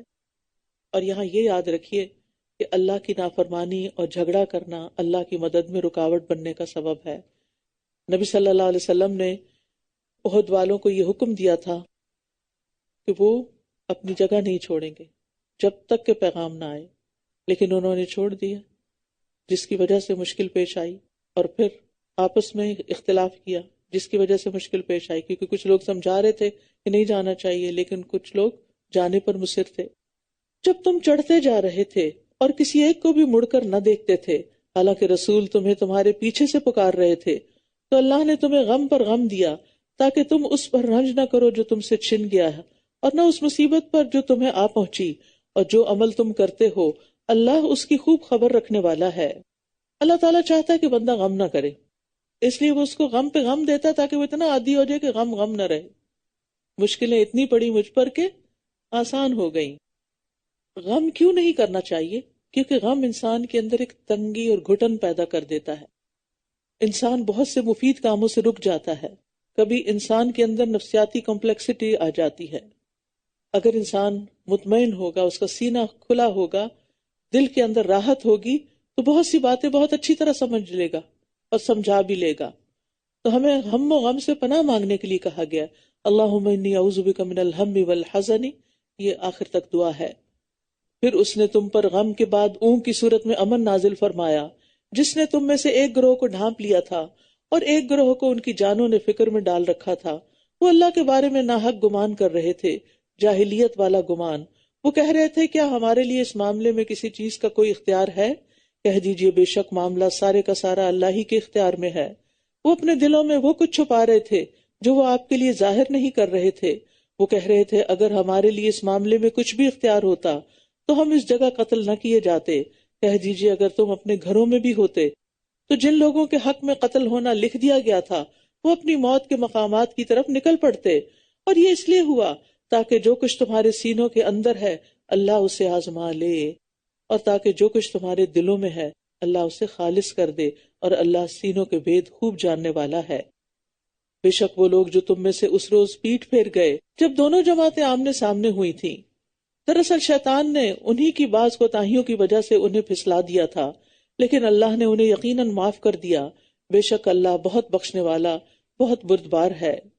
اے لوگو جو ایمان لائے ہو تم ان لوگوں کی طرح نہ ہو جانا جنہوں نے کفر کیا، جب ان کے بھائی زمین میں سفر یا جنگ کے لیے نکلتے ہیں اور وہاں مر جاتے ہیں تو وہ ان کے بارے میں کہتے ہیں اگر یہ ہمارے پاس ہوتے تو نہ مرتے اور نہ قتل کیے جاتے، تاکہ اللہ اس بات کو ان کے دلوں میں حسرت بنا دے، اور اللہ ہی زندگی اور موت دیتا ہے، اور جو کچھ تم کر رہے ہو اللہ اسے خوب دیکھنے والا ہے۔ اور اگر تم اللہ کے راستے میں قتل کر دیے گئے یا مر گئے تو اللہ کی طرف سے ملنے والی بخشش اور رحمت اس سے کہیں بہتر ہے جو مال و متاع یہ جمع کر رہے ہیں۔ اور اگر تم مر گئے یا قتل کر دیے گئے تو ضرور اللہ ہی کی طرف تم سب اکٹھے کیے جاؤ گے، یعنی مرنا تو ہے ہی۔ انسان یہ دیکھے کہ کس راستے میں مر رہا ہے، کیونکہ اس سے فرار ممکن نہیں، اللہ سے بھاگنے کی کوئی جگہ نہیں۔ اینما تکونوا یدرککم الموت، جہاں بھی ہوگے موت تمہیں آ دبوچے گی، پکڑ لے گی، اور موت ہی ذریعہ ہے اللہ سے ملاقات کا۔ لہٰذا عقل مند انسان اس کی تیاری کرتا ہے، بھاگتا نہیں ہے، اپنے آپ کو بھلاتا نہیں ہے اور شغل میلے میں ڈال کے کہ میں اس غم کو بھلا دوں کہ مرنا ہے ایک دن۔ پھر نبی صلی اللہ علیہ وسلم کو خطاب ہے، وَبِمَا رَحْمَةٍ مِّنَ اللَّهِ لِنْتَ لَهُمْ، بس اے نبی اللہ کی رحمت کے باعث ہی آپ ان کے لیے نرم خو ہیں، اور اگر آپ تند خو سخت دل ہوتے تو یہ ضرور آپ کے پاس سے منتشر ہو جاتے۔ ایک لیڈر کو ایسا ہی ہونا چاہیے، کیسا؟ نرم دل، نرم خو، وہ تند خو نہ ہو، سخت دل نہ ہو۔ بس آپ ان سے درگزر کیجئے اور ان کے لیے بخشش مانگیے، اور اہم معاملات میں ان سے مشورہ کیجئے۔ پھر جب آپ کسی کام کا پختہ ارادہ کر لیں تو اللہ پر توکل کریں، بے شک اللہ توکل کرنے والوں سے محبت کرتا ہے۔ تو یہ آپ کی جو نرمی ہے یہ اللہ تعالیٰ کی طرف سے رحمت ہے۔ فَبِمَا رَحْمَةٍ مِّنَ اللَّهِ، یہ اللہ نے آپ پر خاص رحمت فرمائے۔ تو جن لوگوں کے دل نرم ہوتے ہیں، جو لوگوں سے نرمی سے معاملہ کرتے ہیں، وہ بھی دراصل کیا ہے؟ اللہ کی خاص رحمت میں ہوتے ہیں۔ اور یہ آپ کا خاص وصف تھا کہ آپ تند خو اور سخت مزاج نہیں تھے۔ اور جہاں تک نرمی کا تعلق ہے تو نرمی ہر حال میں فائدہ دیتی ہے۔ نبی صلی اللہ علیہ وسلم نے فرمایا جس گھرانے کو نرمی عطا کی گئی تو وہ ان کے لیے فائدے کا باعث ہے، اور جن سے نرمی روک دی گئی وہ ان کے لیے نقصان کا باعث ہے۔ جس گھر میں نرمی نہیں ہوتی وہاں کوئی آپس کی محبت نہیں ہوتی، ان کا خاندانی نظام بہت کمزور ہوتا ہے۔ إِن يَنصُرْكُمُ اللَّهُ فَلَا غَالِبَ لَكُمْ، اگر اللہ تمہاری مدد کرے تو کوئی تم پر غالب آنے والا نہیں، اور اگر وہ تمہیں چھوڑ دے تو کون ہے جو اس کے بعد تمہاری مدد کرے گا، اور اللہ ہی پر مومنوں کو توکل کرنا چاہیے۔ اتنی خوبصورت بات ہے کہ اللہ کی مدد ہو تو کوئی آپ کو نقصان نہیں دے سکتا، کوئی تم پہ غالب آ ہی نہیں سکتا۔ إِن يَنصُرْكُمُ اللَّهُ فَلَا غَالِبَ لَكُمْ، لیکن اگر اللہ نے تمہیں چھوڑ دیا تو اس کے بعد کوئی مدد کرنے والا بھی نہیں۔ لہٰذا ہر مشکل میں انسان اللہ ہی سے مدد مانگے، کیونکہ اللہ کی مدد ساتھ ہو تو سب مل کر بھی لوگ نقصان پہنچانا چاہیں تو اللہ کے اذن کے بغیر نقصان نہیں پہنچا سکتے۔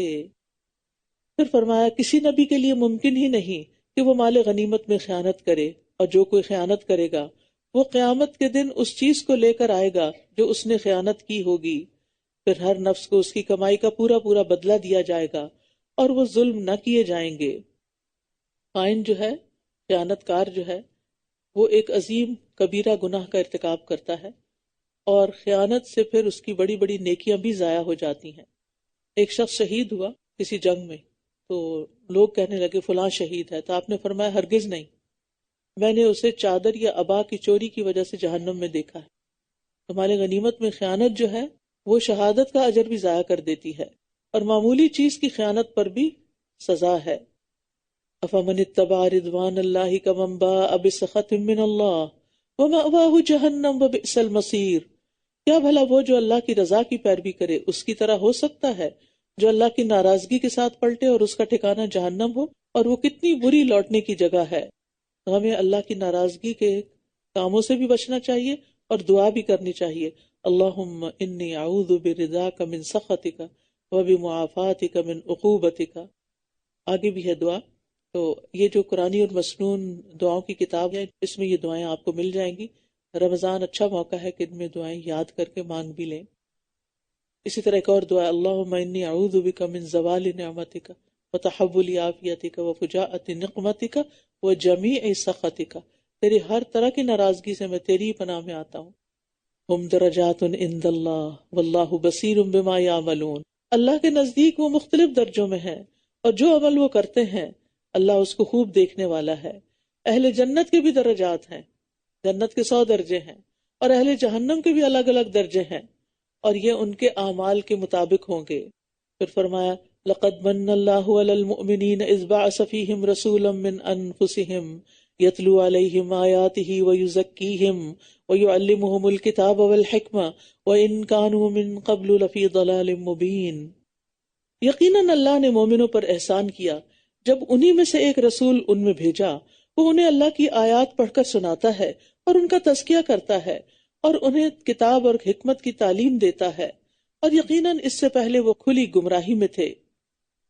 اللہ سبحانہ وتعالیٰ نے بندوں پر بے شمار احسانات کیے ہیں، بہت سی نعمتیں ان کو دی ہیں، لیکن اللہ کی سب سے بڑی نعمت، بلکہ اصل نعمت، نبی صلی اللہ علیہ وسلم کو مبعوث کر کے لوگوں پر احسان کیا، رحمت للعالمین بنایا، اور ان کے ذریعے انسانوں کو گمراہی کے گڑھے میں گرنے سے بچا لیا اور ہلاکت سے محفوظ کر دیا۔ اور آپ کا ہم پر کیا احسان ہے کہ آپ نے ہمیں قرآن و سنت کی تعلیم دی، تزکیہ کیا اور قرآن پڑھ کر سنایا، وحی کی خاطر بہت سی مشقتیں برداشت کی۔ ایک قصہ کہیں سے سنا تھا میں نے، مجھے معلوم نہیں کہ اس کی حقیقت کتنی ہے۔ کہتے ہیں کہ علامہ اقبال کے والد ایک دن علامہ اقبال کے پاس سے گزرے، پنجابی بولتے تھے، کہتے بالے کی پڑھ دیں، یعنی کیا پڑھ رہے ہو؟ کہا قرآن۔ کہا کہ ایسے پڑھتے ہیں جس پر قرآن نازل ہوا تھا وہ تو نازل ہوتے وقت پسینے میں شرابور ہو جاتا تھا، اور تم کس حال میں پڑھ رہے ہو، یعنی کتنی غفلت کے ساتھ۔ تو کہتے ہیں کہ اس کے بعد پھر علامہ اقبال جب بھی قرآن پڑھتے تو ان کا حال یہ ہوتا تھا کہ ان کے اوپر ایسی کیفیت طاری ہو جاتی تھی کہ گویا ان کے جسم سے پسینہ نکل رہا ہو۔ تو بہرحال کہنے کا مطلب یہ ہے کہ انسان اللہ کی کتاب کا، دین کا ایک ادب بھی کرے۔ ادب بہت ضروری ہے۔ ہم بعض اوقات فزیکلی تو ادب کر لیتے ہیں کہ کمر کے پیچھے نہ ہو، نیچے نہ رکھیں، ادھر نہ رکھیں، لیکن جو کچھ یہ کہتا ہے اس کو تو سنتے ہی نہیں، اس پر تو عمل ہی نہیں کرتے، تو پھر یہ کس قسم کا ادب ہے؟ اگر کوئی کسی سے کہ میں آپ سے بڑی محبت اور عقیدت رکھتا ہوں، لیکن اگر وہ چھوٹا سا بھی کوئی کام کہ تو کہ یہ میں نہیں کر سکتا، یہ کس قسم کی محبت ہے؟ محبت تو انسان کے عمل سے ظاہر ہوتی ہے کہ وہ دوسرے کے لیے کتنی سیکریفائس کر سکتا ہے۔ پھر فرمایا اولما اصابتکم مصیبت قد اصبتم مثلیہا، کیا جب احد میں تمہیں ایک مصیبت پہنچی حالانکہ تم بدر میں اس سے دگنی پہنچا چکے تھے، یعنی 70 قید اور 70 قتل ہوئے، تو تم کہنے لگے یہ کہاں سے آئی ہے؟ ایکسپیکٹ ہی نہیں کر رہے تھے مسلمان کہ ہم تو اللہ کے راستے میں نکلے اور ہماری مدد ضرور ہوگی۔ کہہ دیجئے یہ مصیبت تمہاری طرف سے آئی ہے، اللہ تو مدد کرتا ہے، بے شک اللہ ہر چیز پر خوب قدرت رکھنے والا ہے، لیکن اللہ کی مدد کب نہیں آتی؟ جب ہمارا کوئی قصور ہوتا ہے، ہماری کوئی غلطی ہوتی ہے۔ اور جو مصیبت تمہیں اس دن پہنچی جب 2 جماعتیں آمنے سامنے ہوئیں تو وہ اللہ کے اذن سے تھی، یعنی اللہ نے ایسے ہونے دیا کہ مسلمانوں کے 70 شہید ہو جائیں، اور نبی صلی اللہ علیہ وسلم پر جو تکلیف آئی وہ بھی اللہ کے اذن سے تھی۔ وَلِيَعْلَمَ الْمُؤْمِنِينَ، اور تاکہ وہ ایمان والوں کو جان لے کہ سچا ایمان کس کے اندر ہے۔ تو یاد رکھیے ہر کام اللہ کی قضاء اور قدر کے تحت ہی ہوتا ہے۔ آزمائش جو بھی آتی ہے وہ اللہ کی طرف سے آتی ہے، اللہ کے اذن سے آتی ہے۔ ما اصاب من مصیبت الا باذن اللہ ومن یؤمن باللہ یہد قلبہ، جو مصیبت بھی آتی ہے وہ اللہ کے اذن سے آتی ہے، اور جو شخص اللہ پر ایمان لائے تو اللہ اس کے دل کو ہدایت بخشتا ہے، اور اللہ ہر چیز کو جاننے والا ہے۔ اور تاکہ وہ ان لوگوں کو بھی جان لے جنہوں نے منافقت کی۔ اور جب انہیں کہا گیا آؤ اللہ کے راستے میں جنگ کرو یا دفاعی کرو، تو کہنے لگے اگر ہم جنگ کرنا جانتے ہوتے تو ضرور ہم تمہاری پیروی کرتے۔ یہ اس دن ایمان کی بنسبت کفر سے زیادہ قریب تھے۔ یہ اپنے منہ سے وہ کچھ کہہ رہے تھے جو ان کے دلوں میں نہیں تھا، اور اللہ اس کو زیادہ جانتا ہے جو یہ دلوں میں چھپا رہے تھے۔ وہ کفر کی کیوں زیادہ قریب تھے؟ اطاعت نہ کر کے، نبی صلی اللہ علیہ وسلم کے ساتھ چھوڑ کے، آپ کی اتباع نہ کر کے۔ یہ وہی لوگ ہیں جو خود تو پیچھے بیٹھ رہے اور اپنے بھائیوں کے بارے میں کہنے لگے اور اگر وہ ہماری بات مان لیتے تو قتل نہ کیے جاتے۔ کہہ دیجئے اگر تم سچے ہو تو اپنے آپ سے موت کو ہٹا کر دکھاؤ، پھر تمہیں کیوں موت آ جاتی ہے؟ تو یہ بات کبھی بھی نہیں کرنی چاہیے کہ فلاں اگر گھر سے نہ نکلتا تو اس کا ایکسیڈنٹ ہی نہ ہوتا۔ اس نے نکلنا تھا، اس کی وہی موت لکھی تھی۔ وہ یاد ہے نا، کسی بچیرے سے کسی نے پوچھا کہ تمہارے والد کہاں فوت ہوئے، تو اس نے کہا دریا میں۔ تمہارے دادا کہاں فوت ہوئے؟ دریا میں۔ کہا تمہیں ڈر نہیں لگتا؟ کہا اچھا یہ بتاؤ تمہارے باپ دادا کہاں فوت ہوئے؟ کہا بستر میں۔ کہا تمہیں بستر پہ جاتے ہوئے ڈر نہیں لگتا؟ تو بات یہ ہے کہ موت کا وقت اور جگہ لکھی ہوئی ہے، انسان وہاں پہنچ جاتا ہے، بس اچھے خاتمے کی دعا کرتے رہنا چاہیے۔ وَلَا تَحْسَبَنَّ الَّذِينَ قُتِلُوا فِي سَبِيلِ اللَّهِ أَمْوَاتًا بَلْ أَحْيَاءٌ عِندَ رَبِّهِمْ يُرْزَقُونَ۔ اور جو لوگ اللہ کی راہ میں مارے جائیں آپ انہیں ہرگز مردہ خیال نہ کریں، بلکہ وہ زندہ ہیں، اپنے رب کے پاس رزق دیے جا رہے ہیں۔ رسول اللہ صلی اللہ علیہ وسلم نے فرمایا جب تمہارے بھائی احد میں شہید کر دیے گئے تو اللہ نے ان کی روحوں کو سبز رنگ کے پرندوں میں کر دیا جو جنت کی نہروں پہ آتے ہیں، وہاں کے پھل کھاتے ہیں، پھر سونے کی ان قندیلوں میں لوٹ جاتے ہیں جو عرش کے سائے میں لٹک رہی ہیں۔ جب انہوں نے وہاں کے کھانے پینے اور آرام اور راحت کے مزے دیکھے تو کہا کون ہے جو ہمارا یہ پیغام ہمارے بھائیوں تک پہنچا دے کہ ہم جنت میں زندہ ہیں، ہمیں رزق دیا جاتا ہے تاکہ وہ جہاد سے بے رغبت نہ ہو جائیں اور لڑائی میں بزدلی نہ دکھائیں۔ تو اللہ سبحانہ وتعالیٰ نے فرمایا میں تمہارا پیغام ان تک پہنچاتا ہوں، اور پھر اللہ تعالیٰ نے آخر تک یہ آیت نازل فرمائی فرحین بما آتاہم اللہ من فضلہ، اللہ نے اپنے فضل سے انہیں جو کچھ عطا کیا ہے وہ اس پر خوش ہیں، اور ان اہل ایمان کے بارے میں بھی وہ خوش ہوتے ہیں، اور جو ان کے پیچھے ہیں ابھی تک شہید ہو کر ان سے نہیں ملے ان پر بھی نہ کوئی خوف ہوگا اور نہ وہ غمگین ہوں گے۔ وہ اللہ کی نعمت اور فضل پر خوش ہوتے ہیں، اور اس پر بھی کہ یقیناً اللہ مومنوں کا اجر ضائع نہیں کرتا۔ وہ مومن جنہوں نے احد میں زخم لگنے کے باوجود اللہ اور رسول کے حکم پر لبیک کہا، ان میں سے جنہوں نے نیکی اور تقوی کی روش اختیار کی ان کے لیے بہت بڑا اجر ہے۔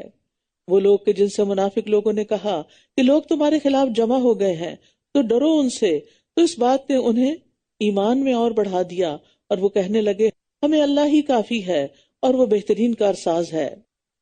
تو اس آیت سے پتہ چلتا ہے کہ ایمان گھٹتا بڑھتا ہے، ظاہر پہلے کم تھا تو بعد میں زیادہ ہوا، تو ایمان کمزور بھی ہوتا ہے اور کم بھی ہوتا ہے اور پرانا بھی ہوتا ہے۔ اس لیے انسان کو ایمان کی مضبوطی کی دعا کرتے رہنا چاہیے، اور ایسے ایمان کی دعا کہ جس میں ارتداد نہ ہو۔ اللہم انی اسألک ایمان لا یرتد ونعیم لا ینفد ومرافقت محمد فی اعلی جنت الخلد صلی اللہ علیہ وسلم۔ بس وہ اللہ کی نعمت اور فضل کے ساتھ لوٹے، انہیں کوئی تکلیف نہ پہنچی اور انہوں نے اللہ کی رضا کی پیروی کی، اور اللہ بہت بڑے فضل والا ہے۔ یعنی جب انہوں نے اللہ پر توکل کیا تو ان کو 4 چیزیں ملی، نمبر 1 نعمت، نمبر 2 فضل، نمبر 3 تکلیفیں دور ہوئی، نمبر 4 اللہ کی رضا کی پیروی۔ اللہ نے انہیں اپنی ذات سے راضی کر دیا اور خود بھی ان سے راضی ہو گیا۔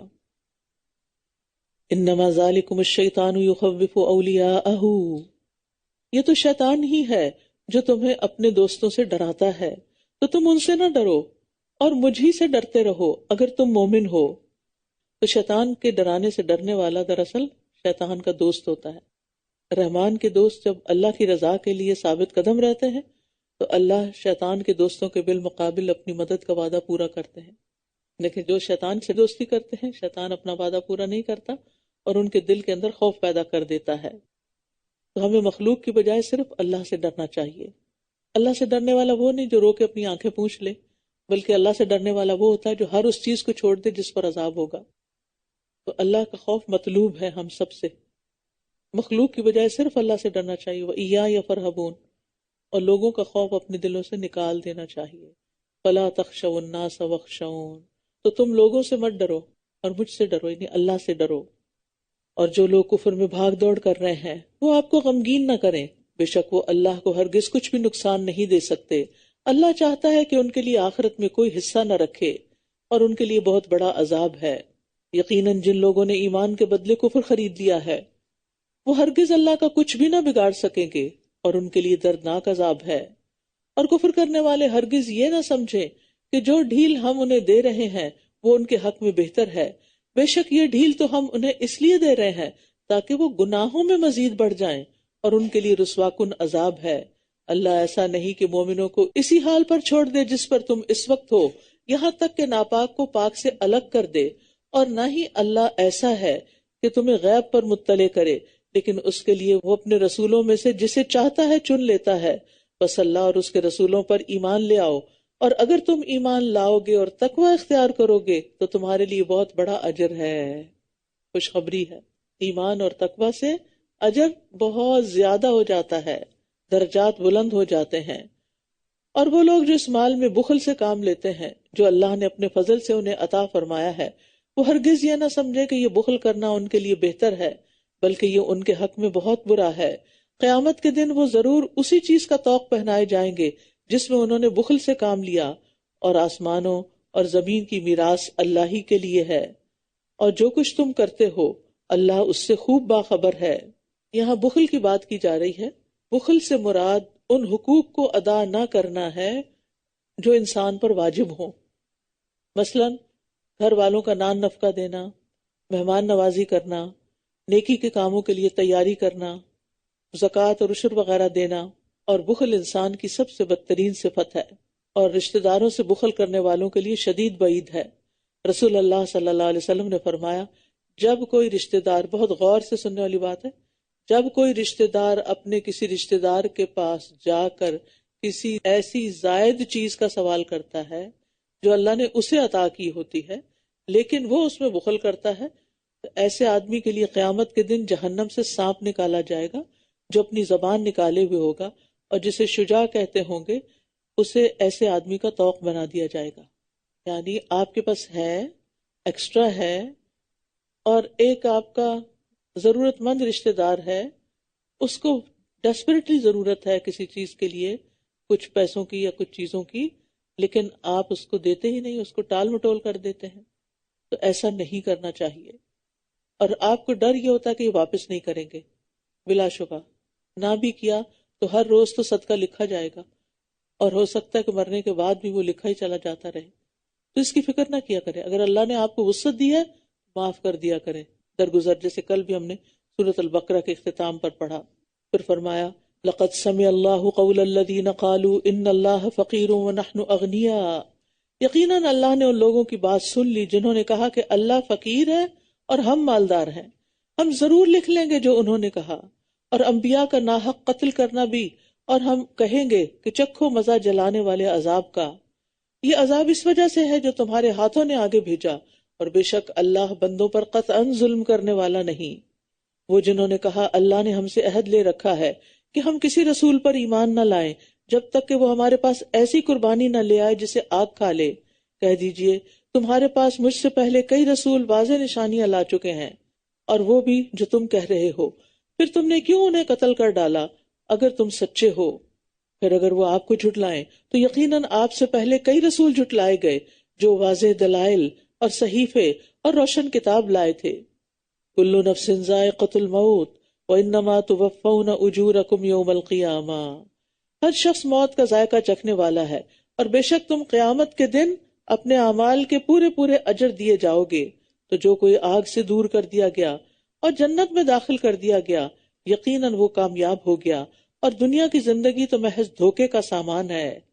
یہ آیت بڑی ہی اہم کامیابی کا معیار بتا رہی ہے کہ اصل کامیاب کون ہے؟ جو آگ سے بچا لیا گیا اور جنت میں داخل کر دیا گیا۔ اور جہاں تک دنیا کی زندگی کا تعلق ہے تو یہ تو بس دھوکے کا سامان ہے، لیکن ہم اس دھوکے کے سامان سے کتنی محبت کرتے ہیں۔ خوش نصیب ہے وہ جو یہ کوشش کرتا ہے کہ اس کی زندگی اللہ کی رضا میں گزرے، اور چھوٹی چھوٹی نیکیوں کو بھی کرنے کی کوشش کرتا ہے، کیونکہ معمولی نیکی بھی جنت میں لے جانے کا باعث ہے۔ پھر فرمایا، تم اپنے مالوں اور جانوں میں ضرور آزمائے جاؤ گے، اور تم اپنے سے پہلے کے اہل کتاب اور شرک کرنے والوں سے یقیناً بہت سی اذیت کی باتیں سنو گے، اور اگر تم نے صبر کیا اور تقوی اختیار کیا تو یقیناً یہ بڑی ہمت کے کاموں میں سے ہے۔ پھر کیا سبق دیا جا رہا ہے؟ صبر اور تقوی، لیکن یہ ہے ہمت کے کاموں میں سے۔ تو انسان کو تکلیف کے لیے خود کو تیار کرنا چاہیے، کیونکہ ہر ایک پر آزمائش آنی ہے، اور ایمان والوں پر تو مستقل آزمائشیں آتی ہیں۔ یہ حدیث اگر آپ سن لیں نا تو آپ کے اندر ایک ٹھنڈ پڑ جائے گی۔ نبی صلی اللہ علیہ وسلم نے فرمایا، مومن مرد اور عورت پر جسمانی یا مالی یا اولاد کی طرف سے مستقل پریشانیاں آتی ہیں، یہاں تک کہ جب وہ اللہ سے ملتا ہے تو اس کا ایک گناہ بھی باقی نہیں ہوتا۔ اور کیا چاہیے؟ لیکن ہم پریشانیوں میں گھر کر بالکل ختم ہو جاتے ہیں، اپنی صلاحیتوں سے وہ فائدہ نہیں اٹھاتے جو اٹھانا چاہیے۔ اور آپ کو پتہ ہے سب سے سخت آزمائش کس پہ آتی ہے؟ انبیاء پر، پھر صالحین پر، پھر درجہ بدرجہ عام لوگوں پر۔ تو یاد رکھیے، انسان پر آزمائش اس کے دین کے اعتبار سے آتی ہے۔ دین میں پختگی ہو تو امتحان سخت دیا جاتا ہے۔ جیسے جیسے آپ نے دیکھا ہوگا نا، جو لوگ ہالی کوالیفائڈ ہوتے ہیں وہ جب ایک امتحان پاس کر لیتے ہیں تو پھر اگلا، پھر اگلا، پھر اور ہارڈ، پھر اور ہارڈ، پھر ٹاپ پہ پہنچ جاتے ہیں۔ اور اللہ تعالیٰ کسی پر اس کی وسعت سے بڑھ کے بوجھ بھی نہیں ڈالتا۔ اللہ کو پتا ہوتا میرا کون سا بندہ کتنا بوجھ اٹھا سکتا ہے۔ آپ کسی پہ بوجھ لادنے لگیں گے تو آپ نہیں دیکھیں گے کہ اس کی کتنی کیپیسٹی ہے، اللہ بھی دیکھتا ہے کہ کس کی کتنی کیپیسٹی۔ لہٰذا اگر اللہ نے مجھے کسی مشکل میں ڈالا ہے تو اللہ کو پتا ہے کہ میں اس کو اٹھا سکتی ہوں، تو مجھے اللہ پر اعتماد ہونا چاہیے کہ وہ میرے ساتھ ظلم نہیں کر رہا۔ اور جب اللہ نے اہل کتاب سے پختہ عہد لیا کہ تم ضرور اس کتاب کو سب لوگوں کے لیے کھول کر بیان کرو گے اور تم اسے چھپاؤ گے نہیں، پھر بھی انہوں نے اس عہد کو پس پشت ڈال دیا اور اسے تھوڑی قیمت میں بیچ ڈالا، تو کتنا برا ہے جو بدلے میں یہ لے رہے ہیں، یعنی دنیا کا مال۔ تو یاد رکھیے، حق کو چھپانا نہیں چاہیے۔ بعض اوقات لوگ آپ سے ایسا سوال کرتے ہیں کہ آپ کو فکر ہوتی ہے اگر میں نے کہہ دیا کہ یہ کام نہیں کر سکتے تو وہ ناراض ہو جائیں گے۔ ایسے موقع پر نو کہنی بھی آنی چاہیے، کیونکہ اس میں انہی کا بھلا ہے، انہی کا فائدہ ہے۔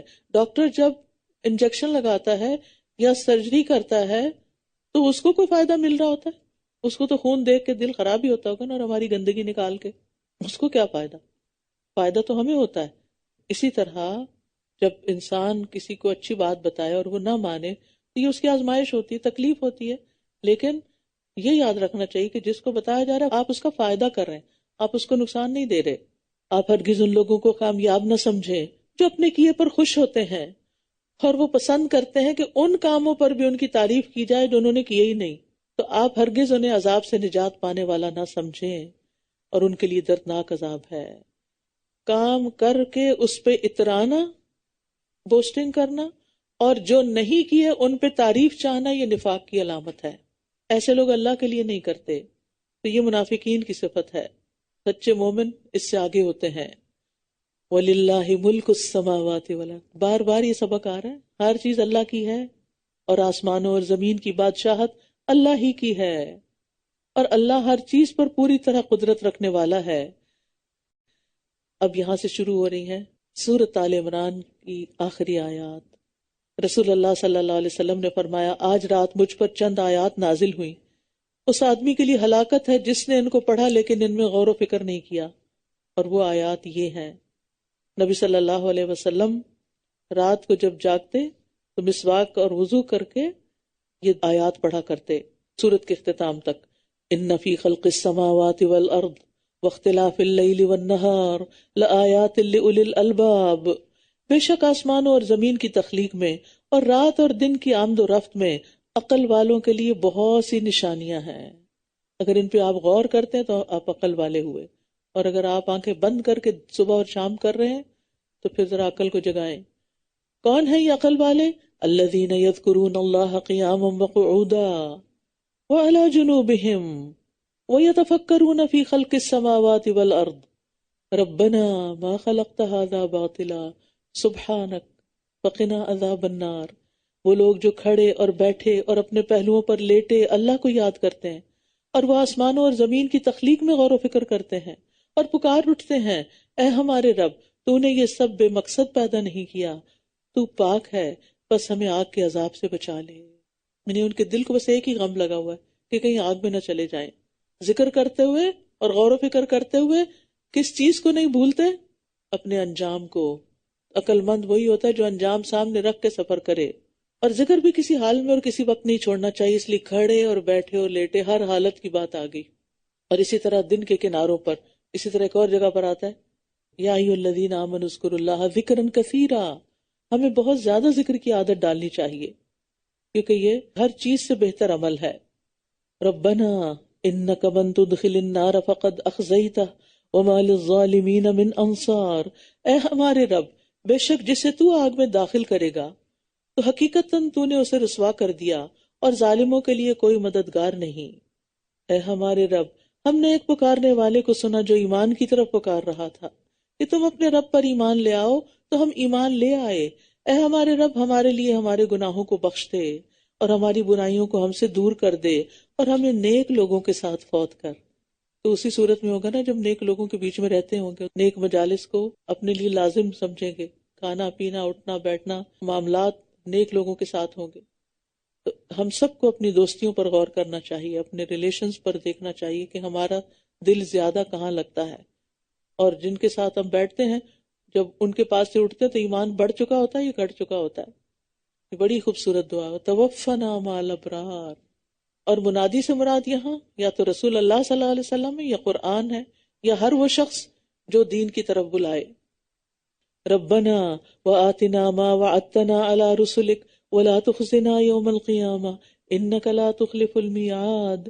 اے ہمارے رب، اور ہمیں وہ عطا کر دے جس کا وعدہ تو نے ہم سے اپنے رسولوں کے ذریعے کیا تھا، اور ہمیں قیامت کے دن رسوا نہ کرنا، بے شک تو اپنے وعدے کے خلاف نہیں کرتا.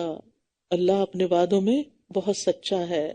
اور یہاں قیامت کے دن کی رسوائی سے بچنے کی دعا بھی ہے کہ دوسروں کے سامنے ہم شرمندہ نہ ہوں. دنیا میں تو ہمارے عیبوں پہ پردہ پڑا ہوا ہے، لوگ ہمیں بڑا نیک سمجھتے ہیں، لیکن ایسا نہ ہو کہ قیامت کے دن اصلیت سامنے آ جائے اور رسوا ہوں. یہاں آپ دیکھیں بار بار ربنا ربنا کہہ رہے ہیں. ابو درداء کہتے ہیں اللہ مومنوں پہ رحم فرمائے، وہ مسلسل یہی کہتے رہتے ہیں ربنا ربنا، یہاں تک کہ ان کی دعا قبول ہو جاتی ہے. یعنی بار بار تکرار سے پکارتے ہیں. تو رب کا نام لینے سے دعا قبول ہوتی ہے. فاستجاب لهم ربهم، ان کے رب نے ان کی دعا قبول کر لی کہ میں تم میں سے کسی عمل کرنے والے کے نیک عمل کو ضائع نہیں کروں گا، خواہ مرد ہو یا عورت. یا عورت کا الگ ذکر آیا ہے. تم آپس میں ایک ہی طرح ہو، یعنی دونوں میں انسان ہونے کے ناطے ایمان کے حوالے سے نیک اعمال کے اعتبار سے کوئی فرق نہیں، کوئی ڈسکریمنیشن نہیں، تم ایک ہی طرح ہو.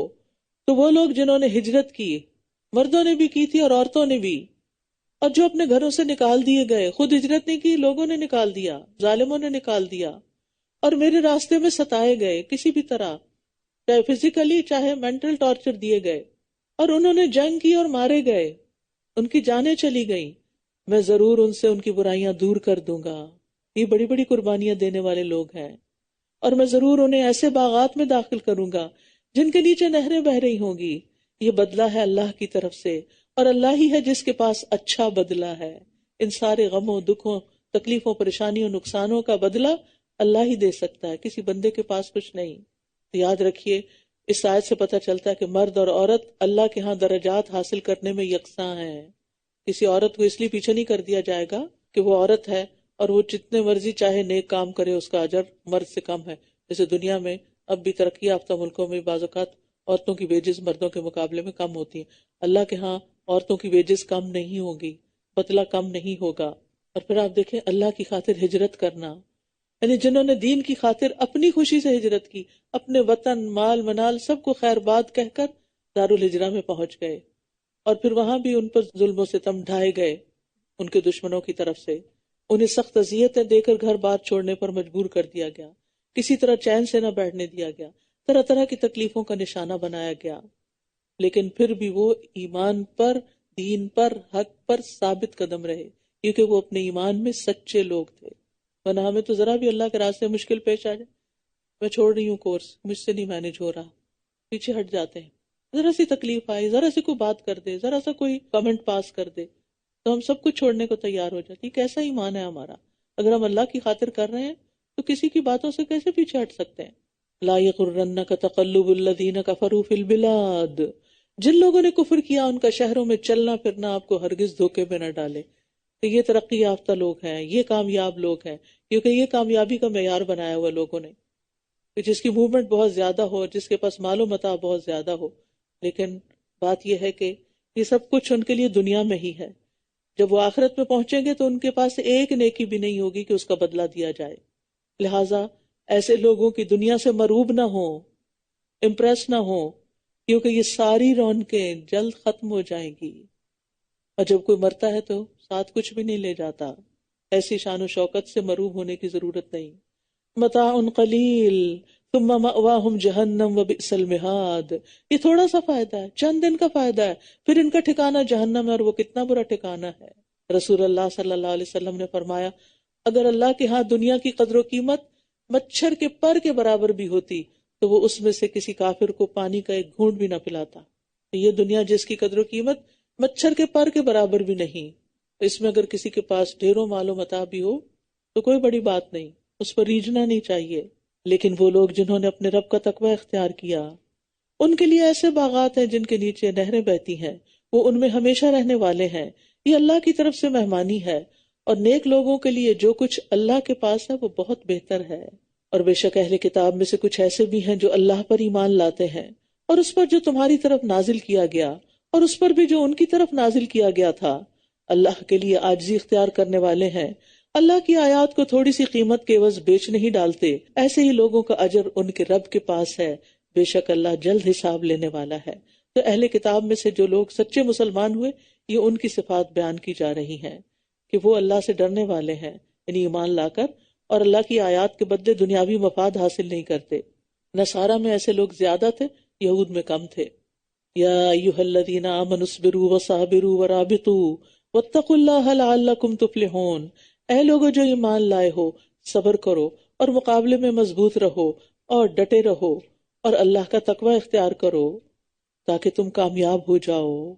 تو یہاں صبر کی پھر بات آ گئی. تو اس بارے کا اور اس صورت کا اصل میسج کیا ہے؟ صبر اور تقوی، تبھی کامیابی. وَاعْلَمْ أَنَّ النَّصْرَ مَعَ الصَّبْرِ. اور صبر اللہ کی اطاعت میں استقامت دکھا کر، گناہوں کی خواہش کو دبا کر، تکلیفوں کو برداشت کر کے، تقدیر کے فیصلوں پر راضی ہو کے، یہ سب صبر ہوتا ہے. اور پھر یہاں سرحدوں کی حفاظت کی بات بھی کی گئی، رابطو. تو ہمیں جغرافیائی سرحدوں کے ساتھ ساتھ نظریاتی سرحدوں کی حفاظت بھی کرنی چاہیے. اپنے دین کے جو بنیادی عقائد ہیں ان کی حفاظت بھی لازم ہے. اور صبر اور تقوی ایک دوسرے کے لیے لازم و ملزوم ہے. جس کے اندر تقوی ہوتا ہے اس کو صبر آ ہی جاتا ہے. صبر کا نہ ہونا تقوی کے نہ ہونے کی علامت ہوتی ہے. سورۃ النساء. بسم اللہ الرحمن الرحیم. یا ایھا الناس اتقوا ربکم الذی خلقکم من نفس واحدة وخلق منها زوجها وبث منهما رجالا كثيرا ونساء واتقوا الله الذي تساءلون به والأرحام إن الله كان عليكم رقيبا. وآتوا اليتامى أموالهم ولا تتبدلوا الخبيث بالطيب ولا تأكلوا أموالهم إلى أموالكم إنه كان حوبا كبيرا. وَإِنْ خِفْتُمْ أَلَّا تُقْسِطُوا فِي الْيَتَامَى فَانكِحُوا مَا طَابَ لَكُم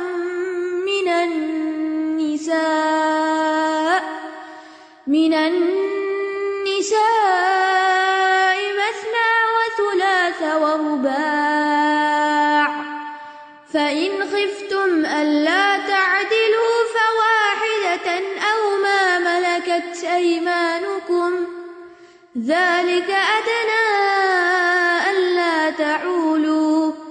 وَآتُوا النِّسَاءَ صَدُقَاتِهِنَّ نِحْلَةً فَإِن طِبْنَ لَكُمْ عَن شَيْءٍ مِّنْهُ نَفْسًا فَكُلُوهُ هَنِيئًا مَّرِيئًا. سورۃ النساء طوال صورتوں میں سے ہے، یعنی طویل لمبی صورتوں میں سے ہے۔ نبی صلی اللہ علیہ وسلم نے فرمایا مجھے تورات کی جگہ طوال 7 دی گئی ہیں، یعنی 7 لمبی صورتیں، اور ان صورتوں کو سیکھنے والا عالم ہے۔ آپ نے فرمایا جو شخص قرآن کی ابتدائی 7 صورتیں حاصل کر لے وہ بہت بڑا عالم ہے، یعنی خوب اچھی طرح سمجھ کر پڑھ لے۔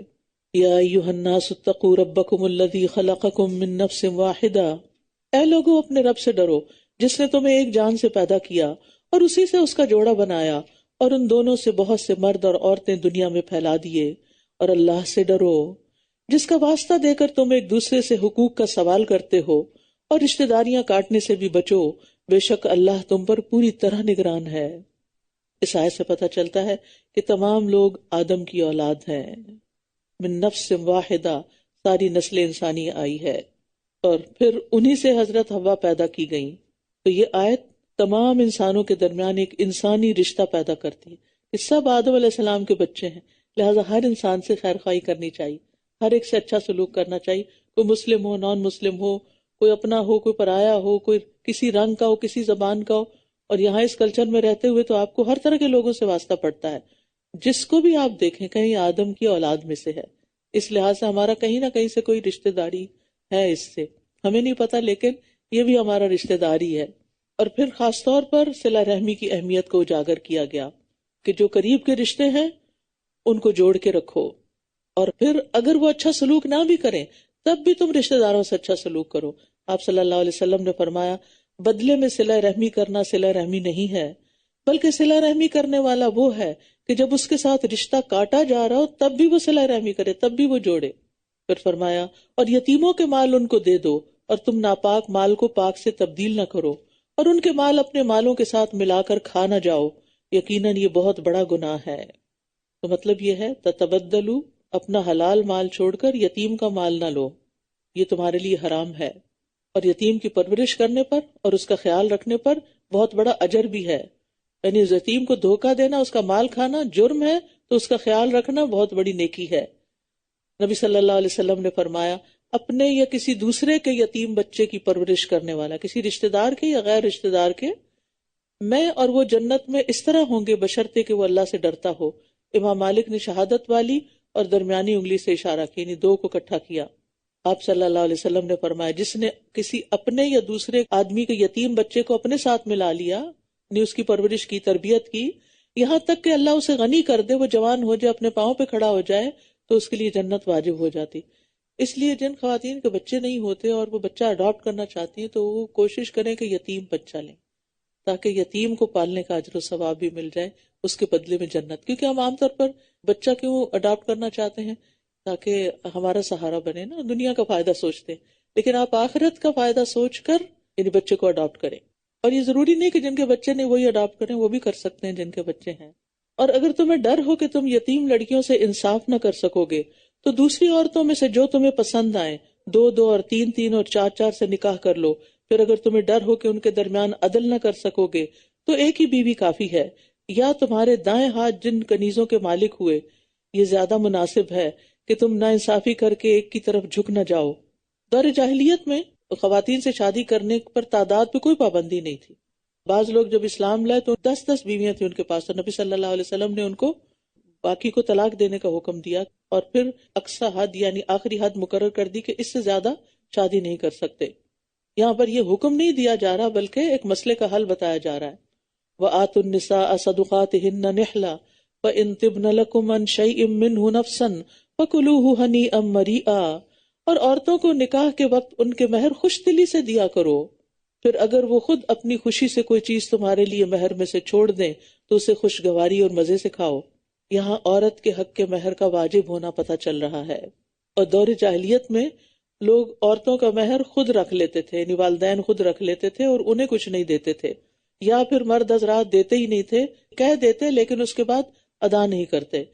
یہاں یہ بھی رخصت دی گئی ہے کہ عورت اگر خوشی سے معاف کر دے تو پھر مرد لے سکتا ہے، لیکن اگر عورت شوہر کی بد اخلاقی یا برے برتاؤ کی وجہ سے یا بے رخی کی وجہ سے معاف کرے کہ چلو میں اپنا مال معاف کرتی ہوں تاکہ اس کا رویہ مجھ سے اچھا ہو جائے، اور شوہر اس کو خوشی سے قبول کر لے، تو پھر یہ اس آیت کے خلاف ہوگا، کیونکہ عورت خوشی سے نہیں دے رہی، صرف خوشی سے دیا ہوا مال ہی لیا جا سکتا ہے۔ اور اسی طرح اگر کوئی دھوکہ دے کے مہر معاف کروا لے اور پھر طلاق دے دے تو یہ بھی جائز نہیں. نبی صلی اللہ علیہ وسلم نے ایک آدمی سے فرمایا نکاح کرو خواہ لوہے کی انگوٹھی دے کر، یعنی زیادہ نہیں بھی دے سکتے تو کچھ نہ کچھ تو دینا ہی ہوگا. اور اپنے مال نادان لوگوں کے حوالے مت کرو جن کو اللہ نے تمہارے لیے قیام زندگی کا ذریعہ بنایا ہے، اور انہیں اس میں سے کھلاؤ اور پہناؤ اور ان سے بھلی بات کرو. یہاں ناسمجھ لوگوں کی سفہا کی بات کی گئی ہے کہ وہ لوگ جو منی مینجمنٹ نہ جانتے ہوں مال ان کے حوالے نہ کرو، کیونکہ وہ مال کو ضائع کر دیں گے تو پھر تم ذمہ دار خود ہوگے.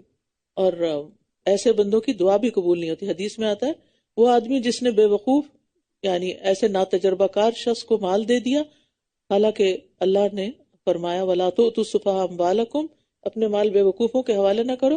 تو حدیث کی ابتدا میں فرمایا 3 قسم کے آدمی دعا کرتے ہیں لیکن ان کی دعا قبول نہیں ہوتی، تو ایسے لوگوں کی بھی نہیں ہوتی. جب ہماری دعائیں قبول نہ ہونا تو ہمیں اپنے اعمال پر نظر ڈالنی چاہیے کہ ہم نے کہاں کہاں غلطیاں کی ہوئی ہیں اور ان کی اصلاح پہ لگ جانا چاہیے. اور یتیموں کو آزماتے رہو یہاں تک کہ وہ نکاح کی عمر کو پہنچ جائیں. پھر اگر تم ان میں سمجھ بوجھ پاؤ تو ان کے مال ان کے حوالے کر دو، اور تم ان مالوں کو اسراف سے اور جلدی کرتے ہوئے مت کھاؤ اس ڈر سے کہ وہ بڑے ہو جائیں گے. اور جو سرپرست خود مالدار ہو تو اسے یتیموں کے مال سے بچنا چاہیے، اور جو مالی طور پر محتاج ہو تو اسے معروف طریقے سے کھانا چاہیے. پھر جب تم ان کے مال ان کے سپرد کر دو تو ان پر گواہ ٹھہرا لو، اور حساب لینے کے لیے اللہ کافی ہے. اور بلوغت کی عمر تک جب پہنچ جائیں اور سمجھدار ہو جائیں تو پھر مال دے سکتے ہیں. اور بلوغت کی نشانی کیا ہے؟ مرد کے لیے احتلام اور عورت کے لیے حیض کی علامت. للرجال نصیب مما ترک الوالدان والاقربون، مردوں کے لیے اس ورثے میں سے ایک حصہ ہے جو والدین اور قریبی رشتہ دار چھوڑ جائیں، اور عورتوں کے لیے بھی اس ورثے میں سے ایک حصہ ہے جو والدین اور قریبی رشتہ دار چھوڑ جائیں، خواہ ورثہ کم ہو یا زیادہ. یہ ایک طے شدہ حصہ ہے. دور جاہلیت میں لوگ عورتوں کو وراثت میں حصہ نہیں دیتے تھے. یہاں اللہ تعالیٰ نے تاکید کر دی کہ ان کا بھی حصہ ہے. اور وراثت کی تقسیم کے وقت جب غیر وارث رشتہ دار اور یتیم اور مسکین موجود ہوں تو انہیں اس میں سے کچھ نہ کچھ دے دو، اور اگر نہ دے سکو تب بھی ان سے بھلے طریقے سے بات کرو. قولوا لهم قولا معروفا. اور یہ ہر موقع پر انسان یاد رکھے. بعض اوقات انسان کسی کی مدد نہیں کر سکتا لیکن اچھی طرح بات تو کر سکتا ہے نا. اور ان لوگوں کو جو وراثت کی تقسیم میں ناانصافی کریں ڈرنا چاہیے کہ اگر وہ خود اپنے پیچھے ناتواں اولاد چھوڑ جاتے تو انہیں ان کے بارے میں کتنا اندیشہ لاحق ہوتا. لہٰذا انہیں چاہیے کہ وہ اللہ سے ڈریں اور درست بات کریں. ان الذین یأکلون اموال الیتامی ظلما انما یأکلون فی بطونہم نارا وسیصلون سعیرا. بے شک وہ لوگ جو یتیموں کے مال ظلم کرتے ہوئے کھا جاتے ہیں یقیناً وہ اپنے پیٹوں میں آگ بھر رہے ہیں اور ان قریب وہ بھڑکتی ہوئی آگ میں جلیں گے. چاہے یتیم ان کی سرپرستی میں ہو یا وہ کسی یتیم خانے میں کام کرتے ہوئے یتیموں کا مال ہڑپ کر رہے ہیں، کرپشن کا شکار ہیں. تو یتیم کا مال کھانا کبیرہ گناہوں میں سے ہے، اس کا حق مارنا حرام ہے. پھر وراثت کی تقسیم کے بارے میں بتایا گیا تفصیل سے. اللہ تمہیں تمہاری اولاد کے بارے میں وصیت کرتا ہے. بیٹے کے لیے 2 بیٹیوں کے برابر حصہ ہے. پھر اگر میت کی وارث 2 سے زیادہ بیٹیاں ہوں تو ان کے لیے ترکے کا 2/3 ہے. بیٹے کو کیوں زیادہ؟ کیونکہ اس نے نان نفقہ بھی دینا ہے بیوی کا اور مہر بھی دینا ہے. عورت کو جو ملے گا صرف اس کا اپنا ہے، کسی پہ خرچ نہیں کرنا، اس لیے ایک حصہ بھی بہت ہے اس کے لیے.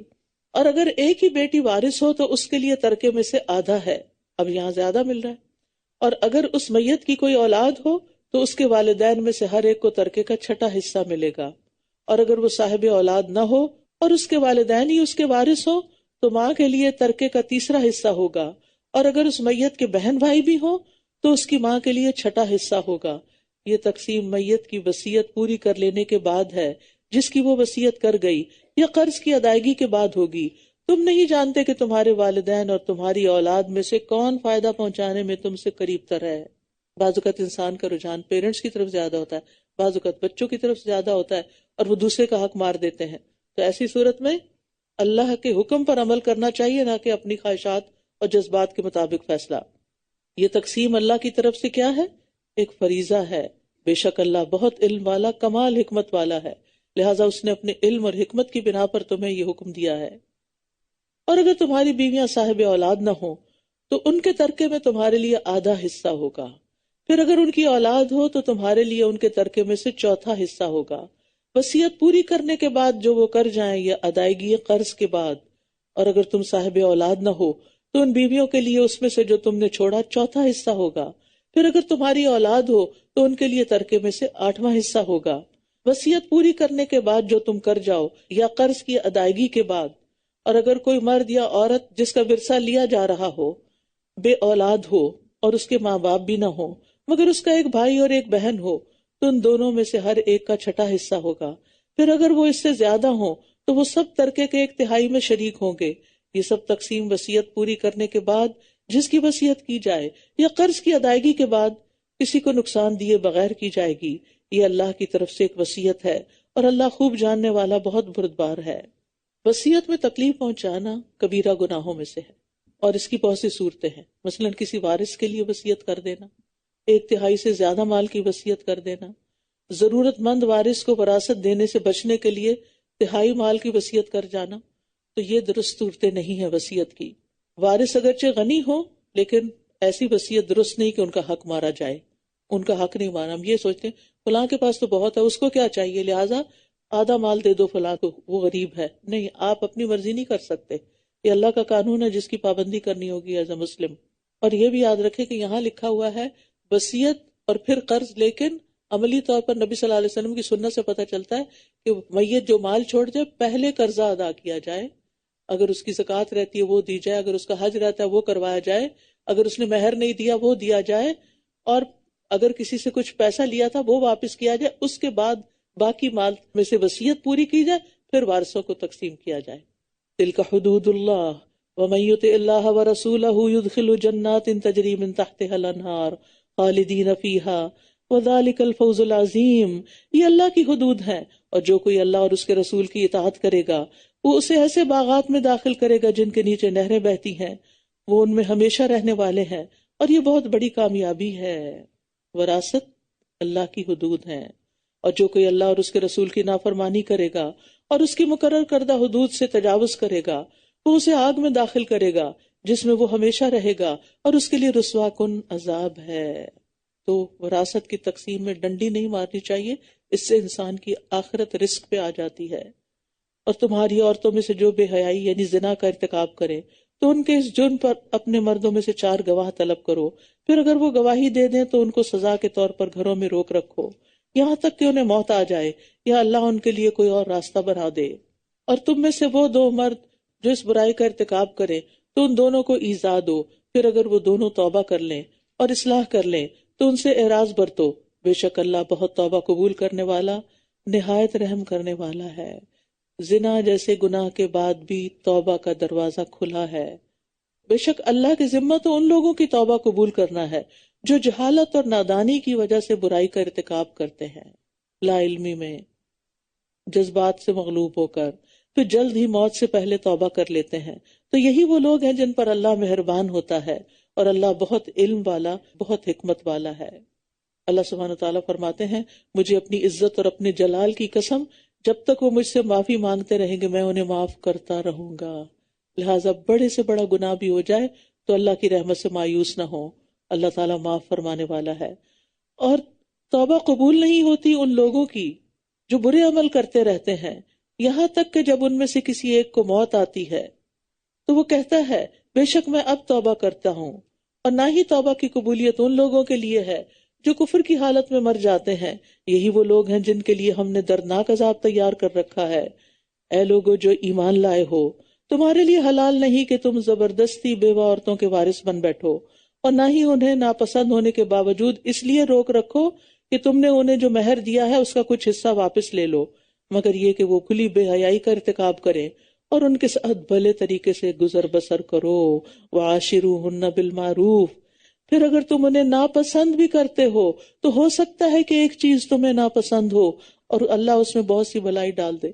یہ ہے عورتوں کے حقوق جو قرآن نے بیان کیے، کیونکہ دور جاہلیت میں عورت کے ساتھ بہت برا سلوک کیا جاتا تھا، اور اگر تم ایک بیوی کی جگہ دوسری بیوی بدل کر لانے کا ارادہ کر لو اور تم نے ان میں سے کسی کو ڈھیروں مال بھی دے رکھا ہو تو اس میں سے کچھ بھی واپس مت لو۔ کیا تم بہتان لگا کر اور کھلے گناہ سے اس کو لوگے؟ یعنی حق کے مہر کو الزام لگا کے واپس نہیں لیا جا سکتا، اور تم اس مہر کو کس طرح واپس لے سکتے ہو جبکہ تم ایک دوسرے سے صحبت کر چکے ہو اور وہ عورتیں تم سے پختہ عہد لے چکی ہیں، اور تم ان عورتوں سے نکاح نہ کرو جن سے تمہارے باپ نکاح کر چکے ہوں، سوائے اس کے جو پہلے گزر چکا، یعنی دور جاہلیت میں جو ہو چکا تو ہو چکا، یقیناً یہ ایک بے حیائی کا کام ہے، قابل نفرت بات ہے اور بہت ہی برا راستہ ہے۔